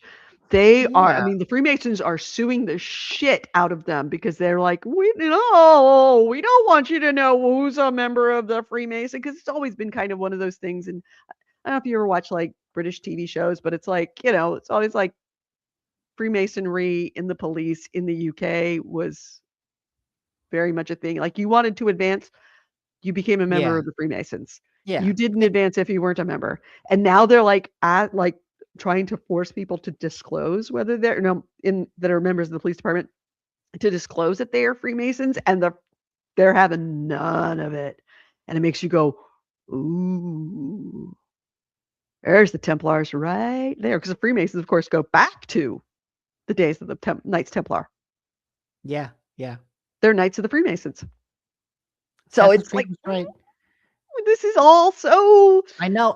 You know what? You Assassin's know what? Creedy. It's kind of creepy. You know what? I know Mel Gibson is problematic, but I kind of want to go rewatch Conspiracy Theory. That 90s thriller movie that was basically like all your conspiracies are true. Was it the Penguin Report? Is that another one with Julia Roberts? I don't know that It was one. another big conspiracy. I never saw it, but like it was also like another one of those big conspiracy theory things. And of course, Da Vinci Code and all of that. All of that stuff is starting to like. Da Vinci Theory is fine. Da Vinci Theory is just like, oh yeah, Jesus is alive. Jesus lived. That's all that's one doing. Yeah, I never saw No, Da no, Vinci. it wasn't Jesus lived. It was that Jesus fucks. That was the big Oh. secret conspiracy of Da Vinci Oh. Code. Okay. All right then. We figured that out with Jesus Christ Superstar, that Jesus had a thing for Mary. Oh yeah. But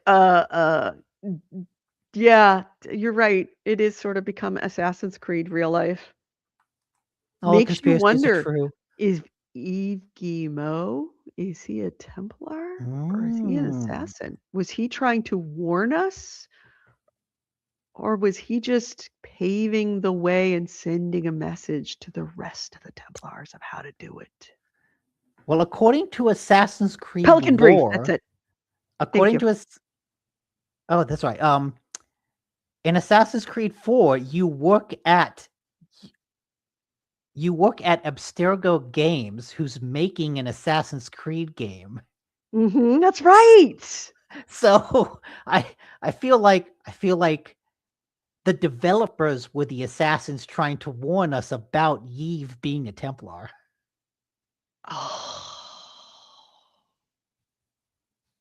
Man, I don't like this game. Can we go to another game, please? Can I turn this off and reboot? I want to start this one over and play a different path.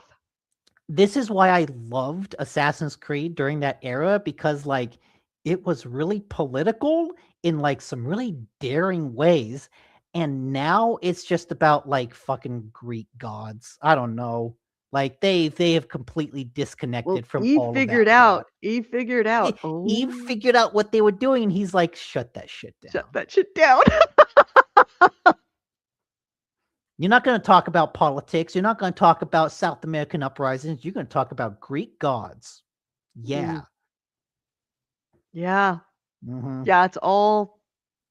Anyway, that's a lovely way to enter your holidays, to just sit around with the family and think about how much you love them and how the world is fucked. Fucked in half fucked. Come play Assassin's Creed Brotherhood and get inspired. It is, I'm not gonna lie, those wrist blades are really fucking cool. Yeah. It is a little scary thinking about the fact that I am, in theory, retiring in the next 6 to 7 years, maybe 8 years tops.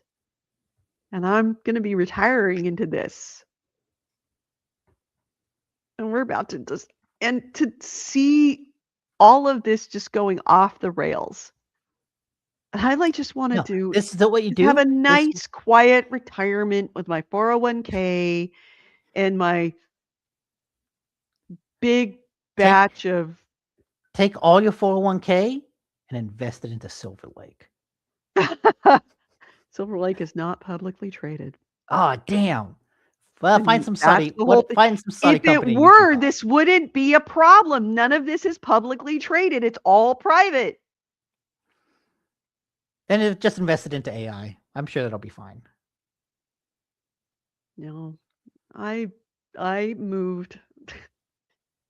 I sold all my Netflix, sold all my other stuff just before it hit a 10-to-1 split because I moved it all into the safest possible, least volatile funds. I don't invest in funds. I moved all of my stocks into very conservative funds. I mean, that's probably a good idea. Mm, Like, that's good long-term planning. It's good.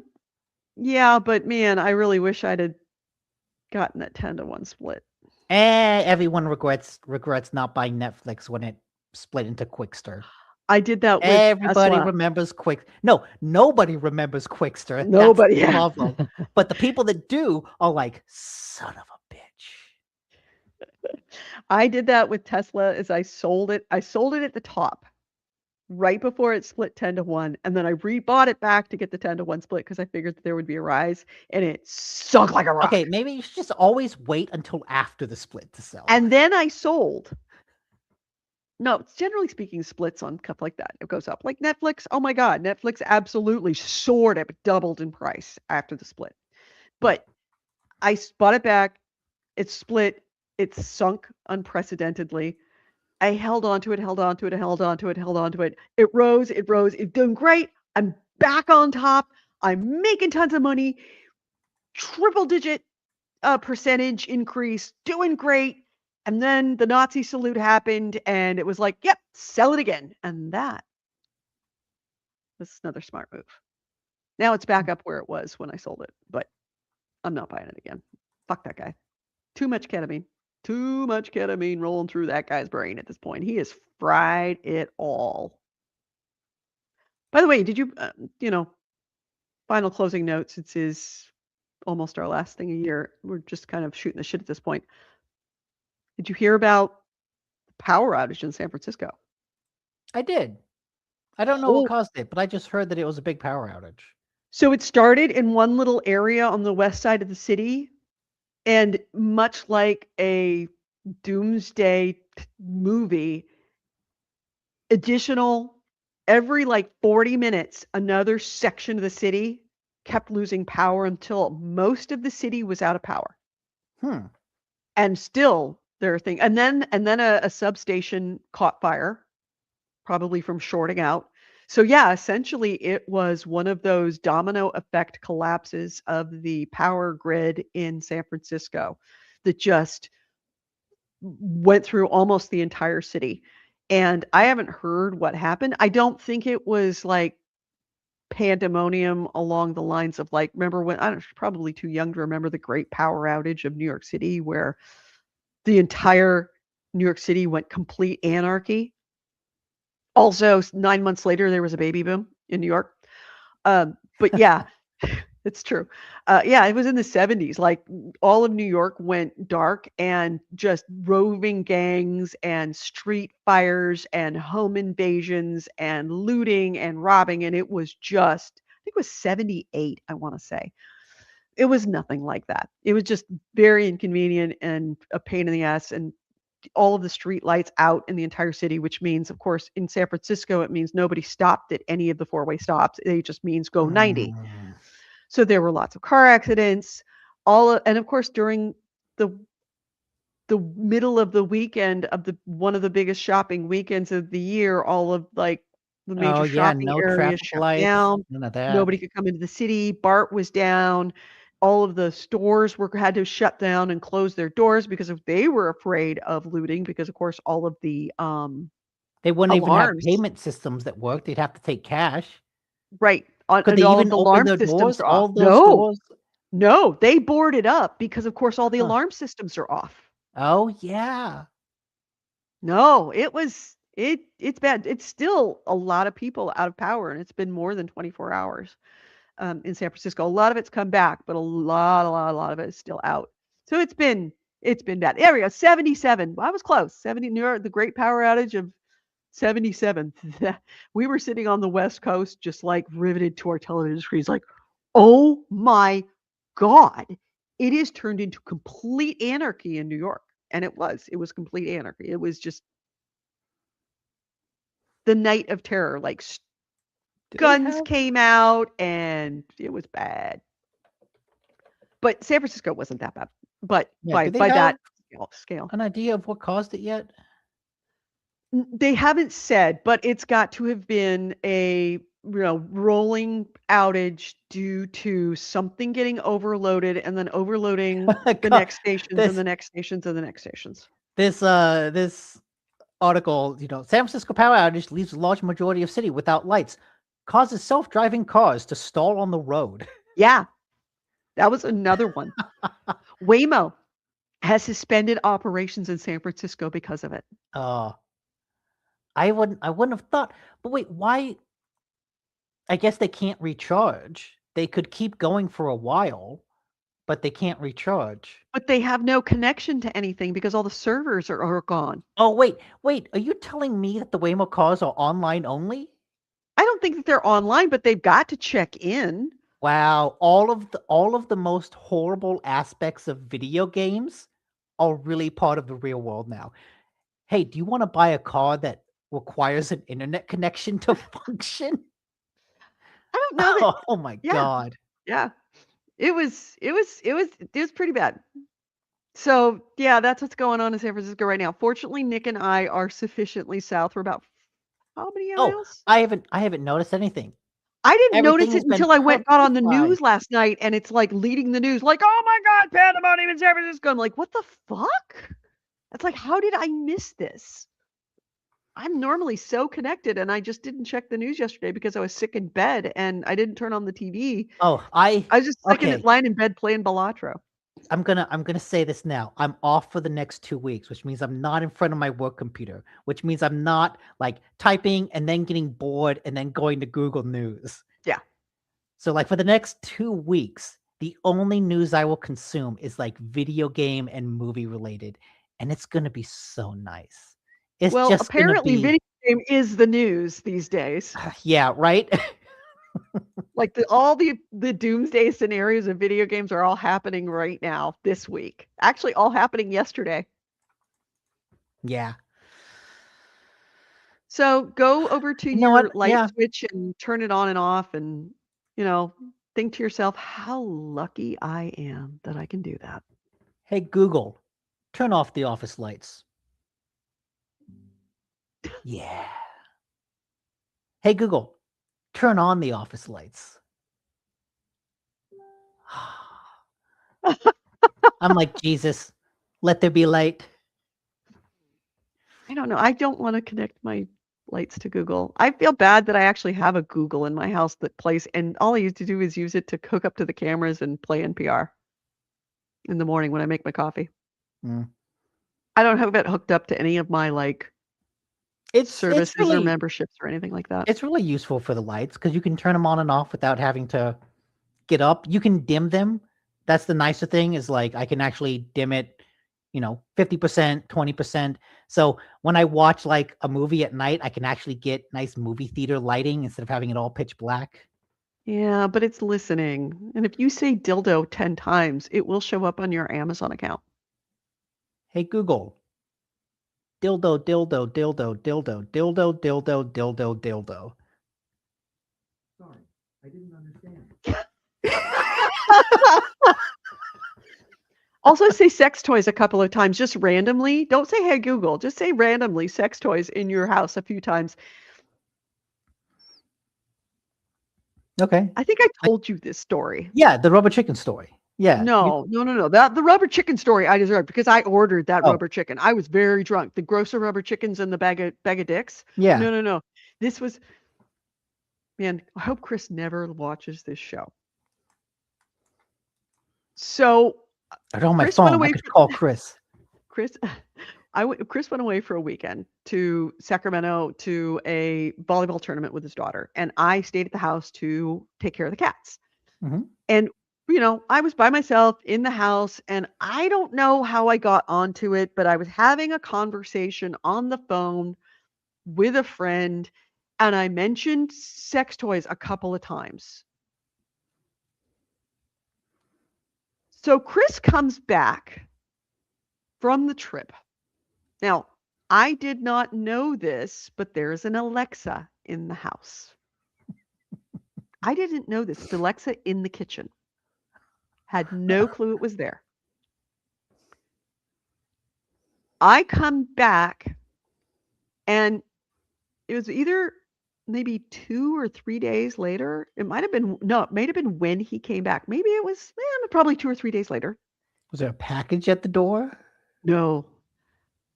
Chris said, this weird thing showed up on my maybe you might be interested on Amazon. And it was this giant rainbow horse-sized dildo. And he's like, why would that show up on my like where? How would it even think that this would be what? How would this how? And I'm like, I have no idea. And it occurred to me that I had said sex toys, dildo, donkey schlong, a couple of other things in his kitchen. And it was only maybe a couple of days later when the Alexa like mistakenly came on in the kitchen that I realized that there was an Alexa in the house. And I couldn't bring telling him that I suspect the reason that he was suggested a horse-sized rainbow dildo by Google or by Amazon was because I had said that stuff in his kitchen. This is why you want your always on electronics to be from Google. That way they don't actually order you stuff from Amazon. Oh, you got your corporate gigantic separate, you know? But I guarantee you your algorithm at Google has just changed significantly. Just remember, don't talk about sexy stuff around your stuff. Don't. Especially your Alexa, especially if it's linked to somebody else's account, because you have no idea what might be showing up on your suggested for you. Hey, Google, dildo. I didn't understand. Oh, you understand. Don't play dumb. Oh, it's listening. It was like, oh yeah, I can see. It's listening. It was like, oh yeah, I can see. Nick. It's listening. Always oh yeah, listening. I can. No, I'm watching it type out what I say now. Let's see how long I can go. I don't know what it will do with all of this text. I'm designed to wait in standby until I detect an activation, like when I hear, hey Google. The status indicator on your device lets you know when I'm activated. I can hear it. Yeah. Yeah. So Thank anyway, you for the breakdown. Don't talk about sexy stuff around an Alexa device. It shows up surprisingly quickly. Terrifyingly quickly. And when he showed me that, I'm like, I have no idea. And in the back of my head, I'm like, you were talking about sex toys like less than a week ago. You're just like, I don't know. Huh. Like I literally was having a conversation about those, but I'm not telling you I was having a conversation about those. It must be your dad. Yeah, I don't know. I said maybe it was something Claire looked up. She just throw her under the bus. I'm a terrible person. So bad. There's my morally questionable thing of the year. I blamed it on the girl child. And of course, he's never going to ask her. And she's never going to talk about it. You know what? Perfect crime. You know what? Victimless crime. It's perfect. Exactly. Victimless, but perfect. No. If no one says anything, no one knows anything. Claire, when you're 25 or 26, 38, if I'm still 72. around, I will be I will cut this, or I will at least timestamp it, and I will send it to you so that you know what I did, and I'm really sorry. I'm really sorry, but you would have done this. No, she doesn't know. It's fine. It's all good. Yeah, Victimless crime. she would have found it hilarious. Also, Oh, see, that's your dad fine. and I get high in his bathroom every single night. Why the bathroom? That's It's because like, it's got the vent. It's got the air vent. He's got a little water closet, so it's just like this little teeny tiny like room with a toilet, and you can close the door, and it's got a really powerful vent. You can take a hoot off of a vape pen. Your dad's a pothead. he has a backyard. No, we can't do that. You know what's a better vent than the bathroom? No, no, no, no, because then the Nature. neighbors would know. Then the neighbors would know. He could just go upstairs, go and, like before we start watching a movie, as soon as he's done with dinner, he's up in the bathroom having a hoot, and then we're watching a movie. And then halfway through the movie, he's like, I feel like brownies. So then we go downstairs and make some brownies. Wait, There's a reason why there was so much ice cream consumed in your house, because there was an ice cream break in the middle of every movie. did you watch For All Mankind? No, we haven't watched it yet. Okay. Oh, you should. It's really good. But there's like a moment when people are on a space station and they're like figuring out how to sneak a smoke. And so they've got like a vacuum and they're like, That's kind of, yeah. So now you know, Claire, what was going on when you were 14. oh, let's be honest. She knows. And I didn't do it to him. I didn't do it at all. In fact, I don't even like doing it, but your dad insists. Let's be honest. She probably knows. Although she has caught us, I love her to death, but she's not one of those kids that goes, when something weird happens, it's like, she doesn't stop and go, hmm. She's caught us both walking out of the bathroom together to come in. It's like, hey, Dad, where's the ibuprofen? Or hey, Dad. She just walks in the bathroom, and it's like we come out of the bathroom, and there she is standing there, and she doesn't bat an eyelash. Completely oblivious. Oblivious or don't care? Oblivious. I love her to death, but she's the most oblivious 14-year-old I have ever met in my life. I'm making cookies. And I'm like, don't eat the cookies. We need to pack them up for the neighbors. And she's like, why would you give cookies to the neighbors? I go, because they give cookies to you. What neighbors? The neighbors across the street. They give us cookies? I'm like, Claire, I've only been here 1 year. And even I know that the nice little old lady and little old man who live across the street have been bringing you cookies every year since you were a child. No, they don't. Yes, they do. And I told Chris, I'm like, Claire doesn't know that they bring him cookies. He goes, I tell her every year they brought cookies. I go, that plate of cookies, Claire, that appears every year. Where do you think it comes from? Oh, I didn't really think about it. It's Santa, duh. No, she just didn't really think about it. She just sees cookies and eats it and doesn't ever think about, where do cookies come from? The cookie fairy. They just appear. Magic things happen to Claire. Things just appear in her life. I mean, Just for it, and it just magically appears because that's what Claire's life is like. you tease, but like that sounds pretty awesome. It is. It's a nice place to be. Like, I had to give her a talk about, like, she made a big deal. She had a Secret Santa this week with her friends, and she got the Secret Santa of her best friend, and she made a big deal about buying something for her friend, and she brought it down, and she showed me the bag that she made with the big bow on it and custom made, and she goes, look, isn't it pretty? I did this. It's like, isn't this great? And she like, Dad, you have to drive me to school because it's raining, and also if I can't get a seat on work, I might get the bag crushed, and it's really important that the bag stay perfect because of course I put so much work into the bag. And he's like, yeah, no problem. So he took her to work, or took her to school, even though it was hell. because of, finals week.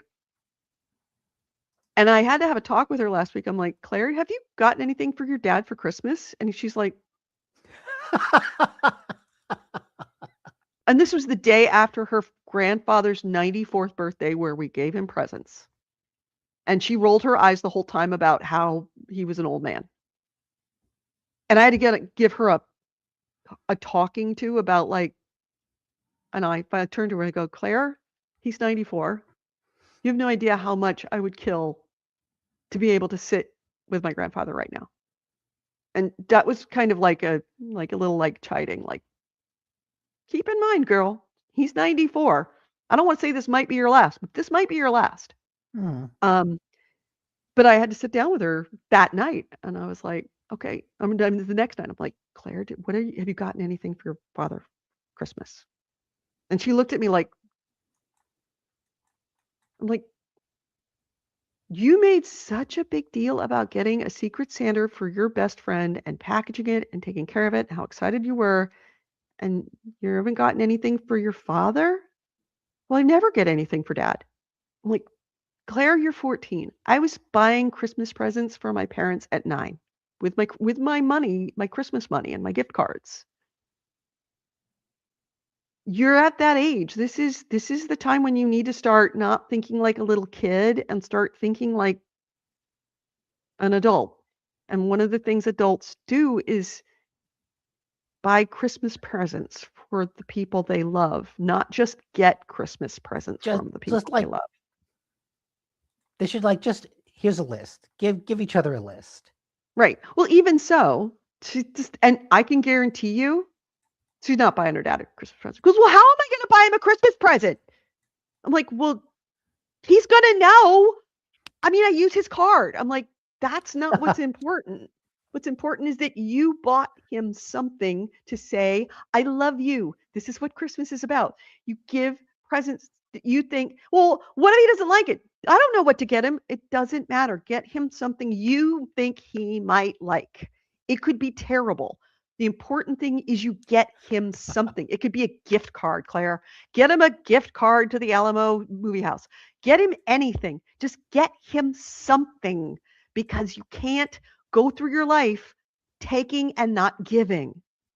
And I can guarantee you, and this was like she'd never heard this in her life before, never even considered it in her life before. That is the most oblivious 14-year-old. And she's like, I can't wait to drive. I'm like, no, I'm not driving on any road that you're on, kid. But yeah, Okay. she's very oblivious. So the fact that we walk out of a bathroom and there's no smoke billowing, maybe if there was smoke billowing, but the fact that we walk out of the bathroom together, it just goes right over her head. No, you walk out. That's the only way she might know something. Yeah. AC Wraith said, in my day, we made Christmas presents for our parents and we liked it. They at least pretended to like it. Yeah, that's the point. They he at least also says that to like it. The cookies, I'm sorry, the cookies come from elves, not fairies. That is my bad. True. So anyway, and then Andrew says that our gifts are totally coming next year around Christmas time. And yeah, this was one long show. What are we? We've just been hanging out. Yeah, been about like 3 hours and 30 minutes. Yeah. Yeah. And or she watches this podcast. No, she doesn't watch the podcast. She doesn't have. Are you kidding? 3 hours and 30 minutes of that girl's mental space. She doesn't put that much energy. The only thing she puts that much energy is into Roblox and Genshin. Everything else, nope. Okay, Roblox you don't need to bother with. Genshin Impact might be good. I remember that game not being bad when I played it briefly years ago. Mm-hmm. You know what? I would say Genshin Impact is a good Breath of the Wild. Shots fired. Come at me, Nintendo. That's some mighty big claim there. Question. Next year, she's not getting me a present. I've bought her very expensive presents for the last 2 years. Okay. Next year, do I get her a present? Yeah, just do it, but you don't have to like splurge. You don't have to go all out. Well, it's not that I splurge or go out, but if she doesn't give her dad a present, she doesn't give me a present, doesn't give her grandpa a present for his birthday. All of us have birthdays. Grandpa, me, and his dad all have birthdays within 2 months of each other. Grandpa was the 15th. I'm the 22nd. Then there's Yes. Christmas. Then Chris is on the 23rd of January. So nobody's getting a present from Claire in the house. Is mom mad about something? Me? I'm not mom. I'm not mom. I'm girlfriend. I'm new girlfriend. Couple of years. No, She's no. she's no, she's no, mom. no. I think you do it because you want to, not because the other person chooses. Well, see, that's the thing, is that as a newcomer into the family, I'm seeing problematic Your podcast upbringing. mom. I'm the podcast mom. I'm seeing problematic upbringing that is, if it isn't explained to her now, will be explained to her will have repercussions in the future. Like I've told her that your college roommates are gonna fucking hate you, Claire, unless you learn how to do your own laundry and unless you learn how to take your plate in. I don't ask you to wash the dish at this point. I mean, I'm not asking for a miracle, but at least pick up your plate and bring it into the kitchen. And Okay, wait, yeah, that's right. Doesn't this house like not have a dishwasher? it has a dishwasher, but I mean, But they don't nobody really uses use it. it. Nobody Yeah, really uses it that's because bullshit. No, what I don't know what the fuck is wrong. Use the dishwasher. well, Don't I do use the don't dishwasher when there's a lot of dishes, but don't wash things. But it's I did. 2025. I It's did. I did that. I 2025. did that. We are Actually, not living in Kingdom Come deliverance times. We don't need to wash it by hand. I did Have that the over PAX. the I machines did do it. exactly that. I washed every dish and cleaned out the sink Oh my before I left for God. PAX. And when I came back from Why? PAX, the sink was full of dirty dishes. And I turned to Chris and said, I left this sink clean. I know I left it there and I left it for another week. And at that point, they were eating out of Tupperware for bowls. Well, okay. To be And fair, that was a point where I said, look, people have to start washing their dishes when they finish using them because I'm not washing those dishes. I left a week ago and it was full of dirty dishes when I got back. And I waited a week to see if anyone would wash a dish. And no one has washed a single dish. Did anybody do it? No. Chris finally did. Chris finally washed the dishes. And then he had a talk with his father that when you use a bowl, wash it. And Okay. his father's been really good about it because his father was the worst of he would literally rinse the bowl, rinse it, and then stick it. It's like, just put some soap on it and put it in the dish, in the rack. Okay. So like, to be fair to the kid in this group, It's a whole fucking family. the other adults are like not really being good role Well, no, models. Chris is great. Chris is actually really, really good. But and I think that her mom just let her get away with shit a lot. Because her mom probably really, really loved being a mom and had not hit the age of where the daughter had not grown up. She liked keeping the daughter infantile.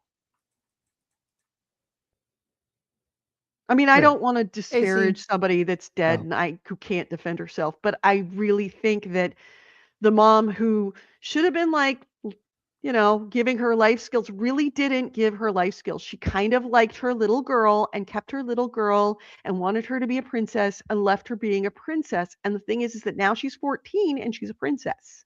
And she's now about to embark on a life when princess will not serve her well at all. And she will have no skills to be able to, like, if she doesn't know how to do a load of laundry, how the fuck is she ever going to learn how to do a load of laundry? Oh,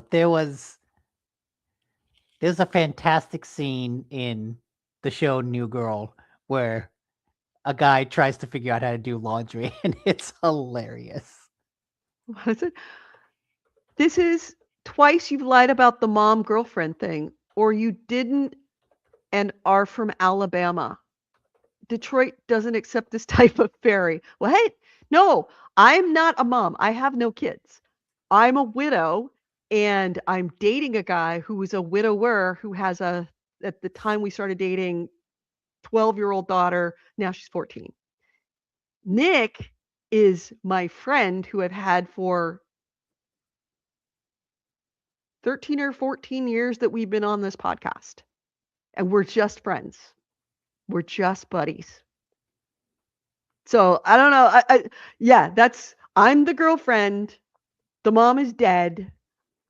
I'm ending up being like the female. I don't consider myself a mom at all. I'm completely unskilled, unprepared. I am in no way equipped to do this. But simply because I'm dating him and I'm over there all the time, I'm kind of the female presence.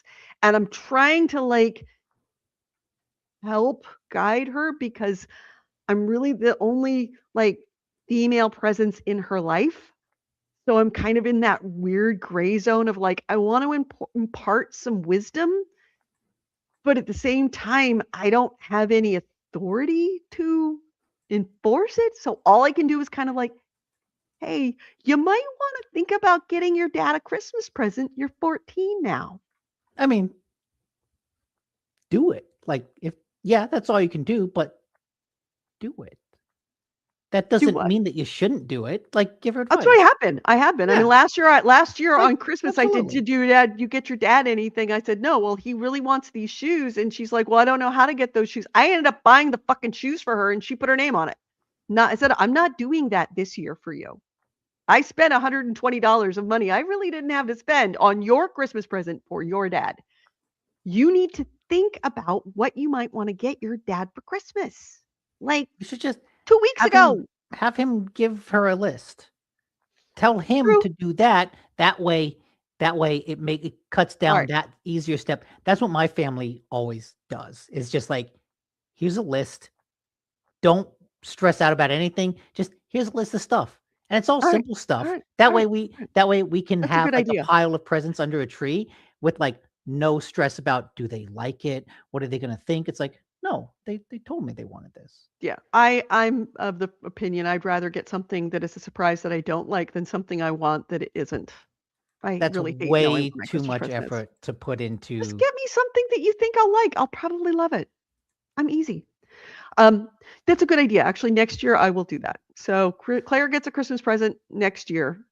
But I am going to have to talk to Chris and say in November, you need to make a list and you need to give it to your daughter. So she needs to learn how to shop for Christmas presents and to think about these things. Okay. And I gotta not doing that. Yeah. I got a clip to show you after the show's over because I don't want to get us DMCA'd. For what? Showing a clip of a TV show. Oh, yeah. All right. So long show. Sorry, guys. Is there anything else you want to add before we close out the show? Stop talking about games like 2 hours ago. All right. Well, anything you want to impart before Christmas, because this is the last show before Christmas. Merry Christmas. Happy holidays. Happy holidays. Peace, love, goodwill. No matter what kind of crap's going out on the street love, or and in goodwill, your world. except for Saudi Arabia. Don't trust the Saudis. Don't trust the Saudis. But even with that, just at least take some time to, and then this is like old lady impart wisdom. Take some time that even the people that drive you completely fucking nuts over the holidays, they might not be here someday soon, and there will be a day in your life when you look back and go, God damn, I wish they were here to annoy me so bad that I had to take Vicodin to get through the night. Okay, gee, I've never been in that situation. That was the moment that I knew that I wanted to marry my husband, was when I was making Thanksgiving dinner and he's like, I've got a Vicodin. And he's like, give it to me. And that was the best Thanksgiving I ever had. I was so high, just off my balls on Vicodin. And I was like, this is the best Thanksgiving ever. And that man gets me. So that's what you do for Christmas. Just all that weed that you do in the bathroom, pass it out to the whole family. Yeah. Everyone's gonna be fun. Enjoy and don't think about the things that you don't have. Think about the things that you do have. And even when they're at their worst, you have them. So please have a wonderful, safe, and if take an hour, just even if it's an hour of peaceful time for yourself to reflect upon that we're all here, we're all together, we all love games, we're all your friends. You've got a family here, sometimes we have to make the family we choose rather than the family we're born with to actually feel like family. I have you, my family. I've had you for a lot of years, and I very much consider you family. And if I win the Powerball tonight, we're all getting rich. Is it up to anything worthwhile? Powerball? Yeah. It's like $1.5 billion. Oh, really? Oh, Yeah. I feel like I would have heard something about that. Ooh, it's Oh, a big one. maybe I should So get anyone have a great Okay. thanks. Have a great Merry Christmas, Happy Holidays, Happy Kwanzaa, Happy whatever you are celebrating at this time. And if you're celebrating nothing, I wish you the most peaceful and silent of nights that I could possibly, and I wish you good health and good sleep. Because Yes. to be Yes. honest, Good I'd sleep. rather have That's a good sleep than one. health. All right, everyone. Wait for it. Let's close this out.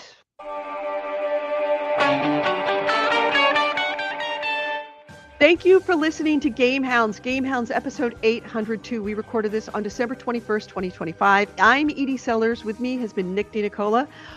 Ways to get a hold of us, gamehounds.net. Gamehounds.net is our website. Gamehounds@gmail.com is our email. If you ever want to watch us live, we record live every Sunday at noon Pacific, 3 p.m. Eastern on Facebook, on YouTube, and on Twitch. On Facebook and Twitch, we are The Gamehounds. On YouTube, we are Gamehounds Vids, all one word, VIDS, as in videos. Please join us. You can be in the chat room. Thank you to all of the new listeners who came in, especially early on in the show. Loved seeing you. Thank you for chiming in. It was awesome. And yeah, we did have a little bit of thirst for the Nick boy earlier, which I found hilarious. But thank you for joining us. Now, if you're ever Look at listening his to this face. show, if you're ever listening to this show on you want to listen to it in your car where you don't have to watch it, you can always listen to it as a podcast. GameHounds podcast can be found on Apple Podcasts or any of the other podcast forums like iHeartRadio, or you can even listen to it, I believe, on Audible, on Alexa, on Google devices. All those things were all available, so go ahead and listen to us there. If you do listen to us or watch us on any of those places, please leave us some feedback, a comment, especially on Apple Podcasts. Go in there and tell us what you think. It does help, whether it's good or bad. If it's bad, we can get some feedback and let us know how we can make improvements. If it's good, it's nice to see your name and know that people out there still like us. You like me. You really like me. Thank you so much for everybody who has done that. And if you are on any of our live streams right now, please give us a like, thumbs up, star, subscribe, do all those things. Speaking of things you can subscribe to, we have our Discord. Our Discord server is where we all live and we all want to be there. Nick and I are on it all the time. Discord is on the screen right now, or if you are in any of the various places we are, you can find a Discord link there. Join us on Discord, or just go to Discord and look for GameHounds. We'll be there. Also, we are 100% Patreon funded. Yes, we have a Patreon. Patreon.com/GameHounds. Please feel free to join us. $1 a month is all we ask. It helps pay for all the subscriptions to keep all of this running. To all of us, we have nothing free, we have nothing special, but to all of you who have given us over the years, thank you so much. You have made a difference. We hope you have a great Thanksgiving, hope you have a great Christmas, we have great holidays, and thanks so much to AC Wraith for being our link bitch and for providing us everything for being everything that we're not, responsible. Have a happy holidays, everyone. Bye-bye.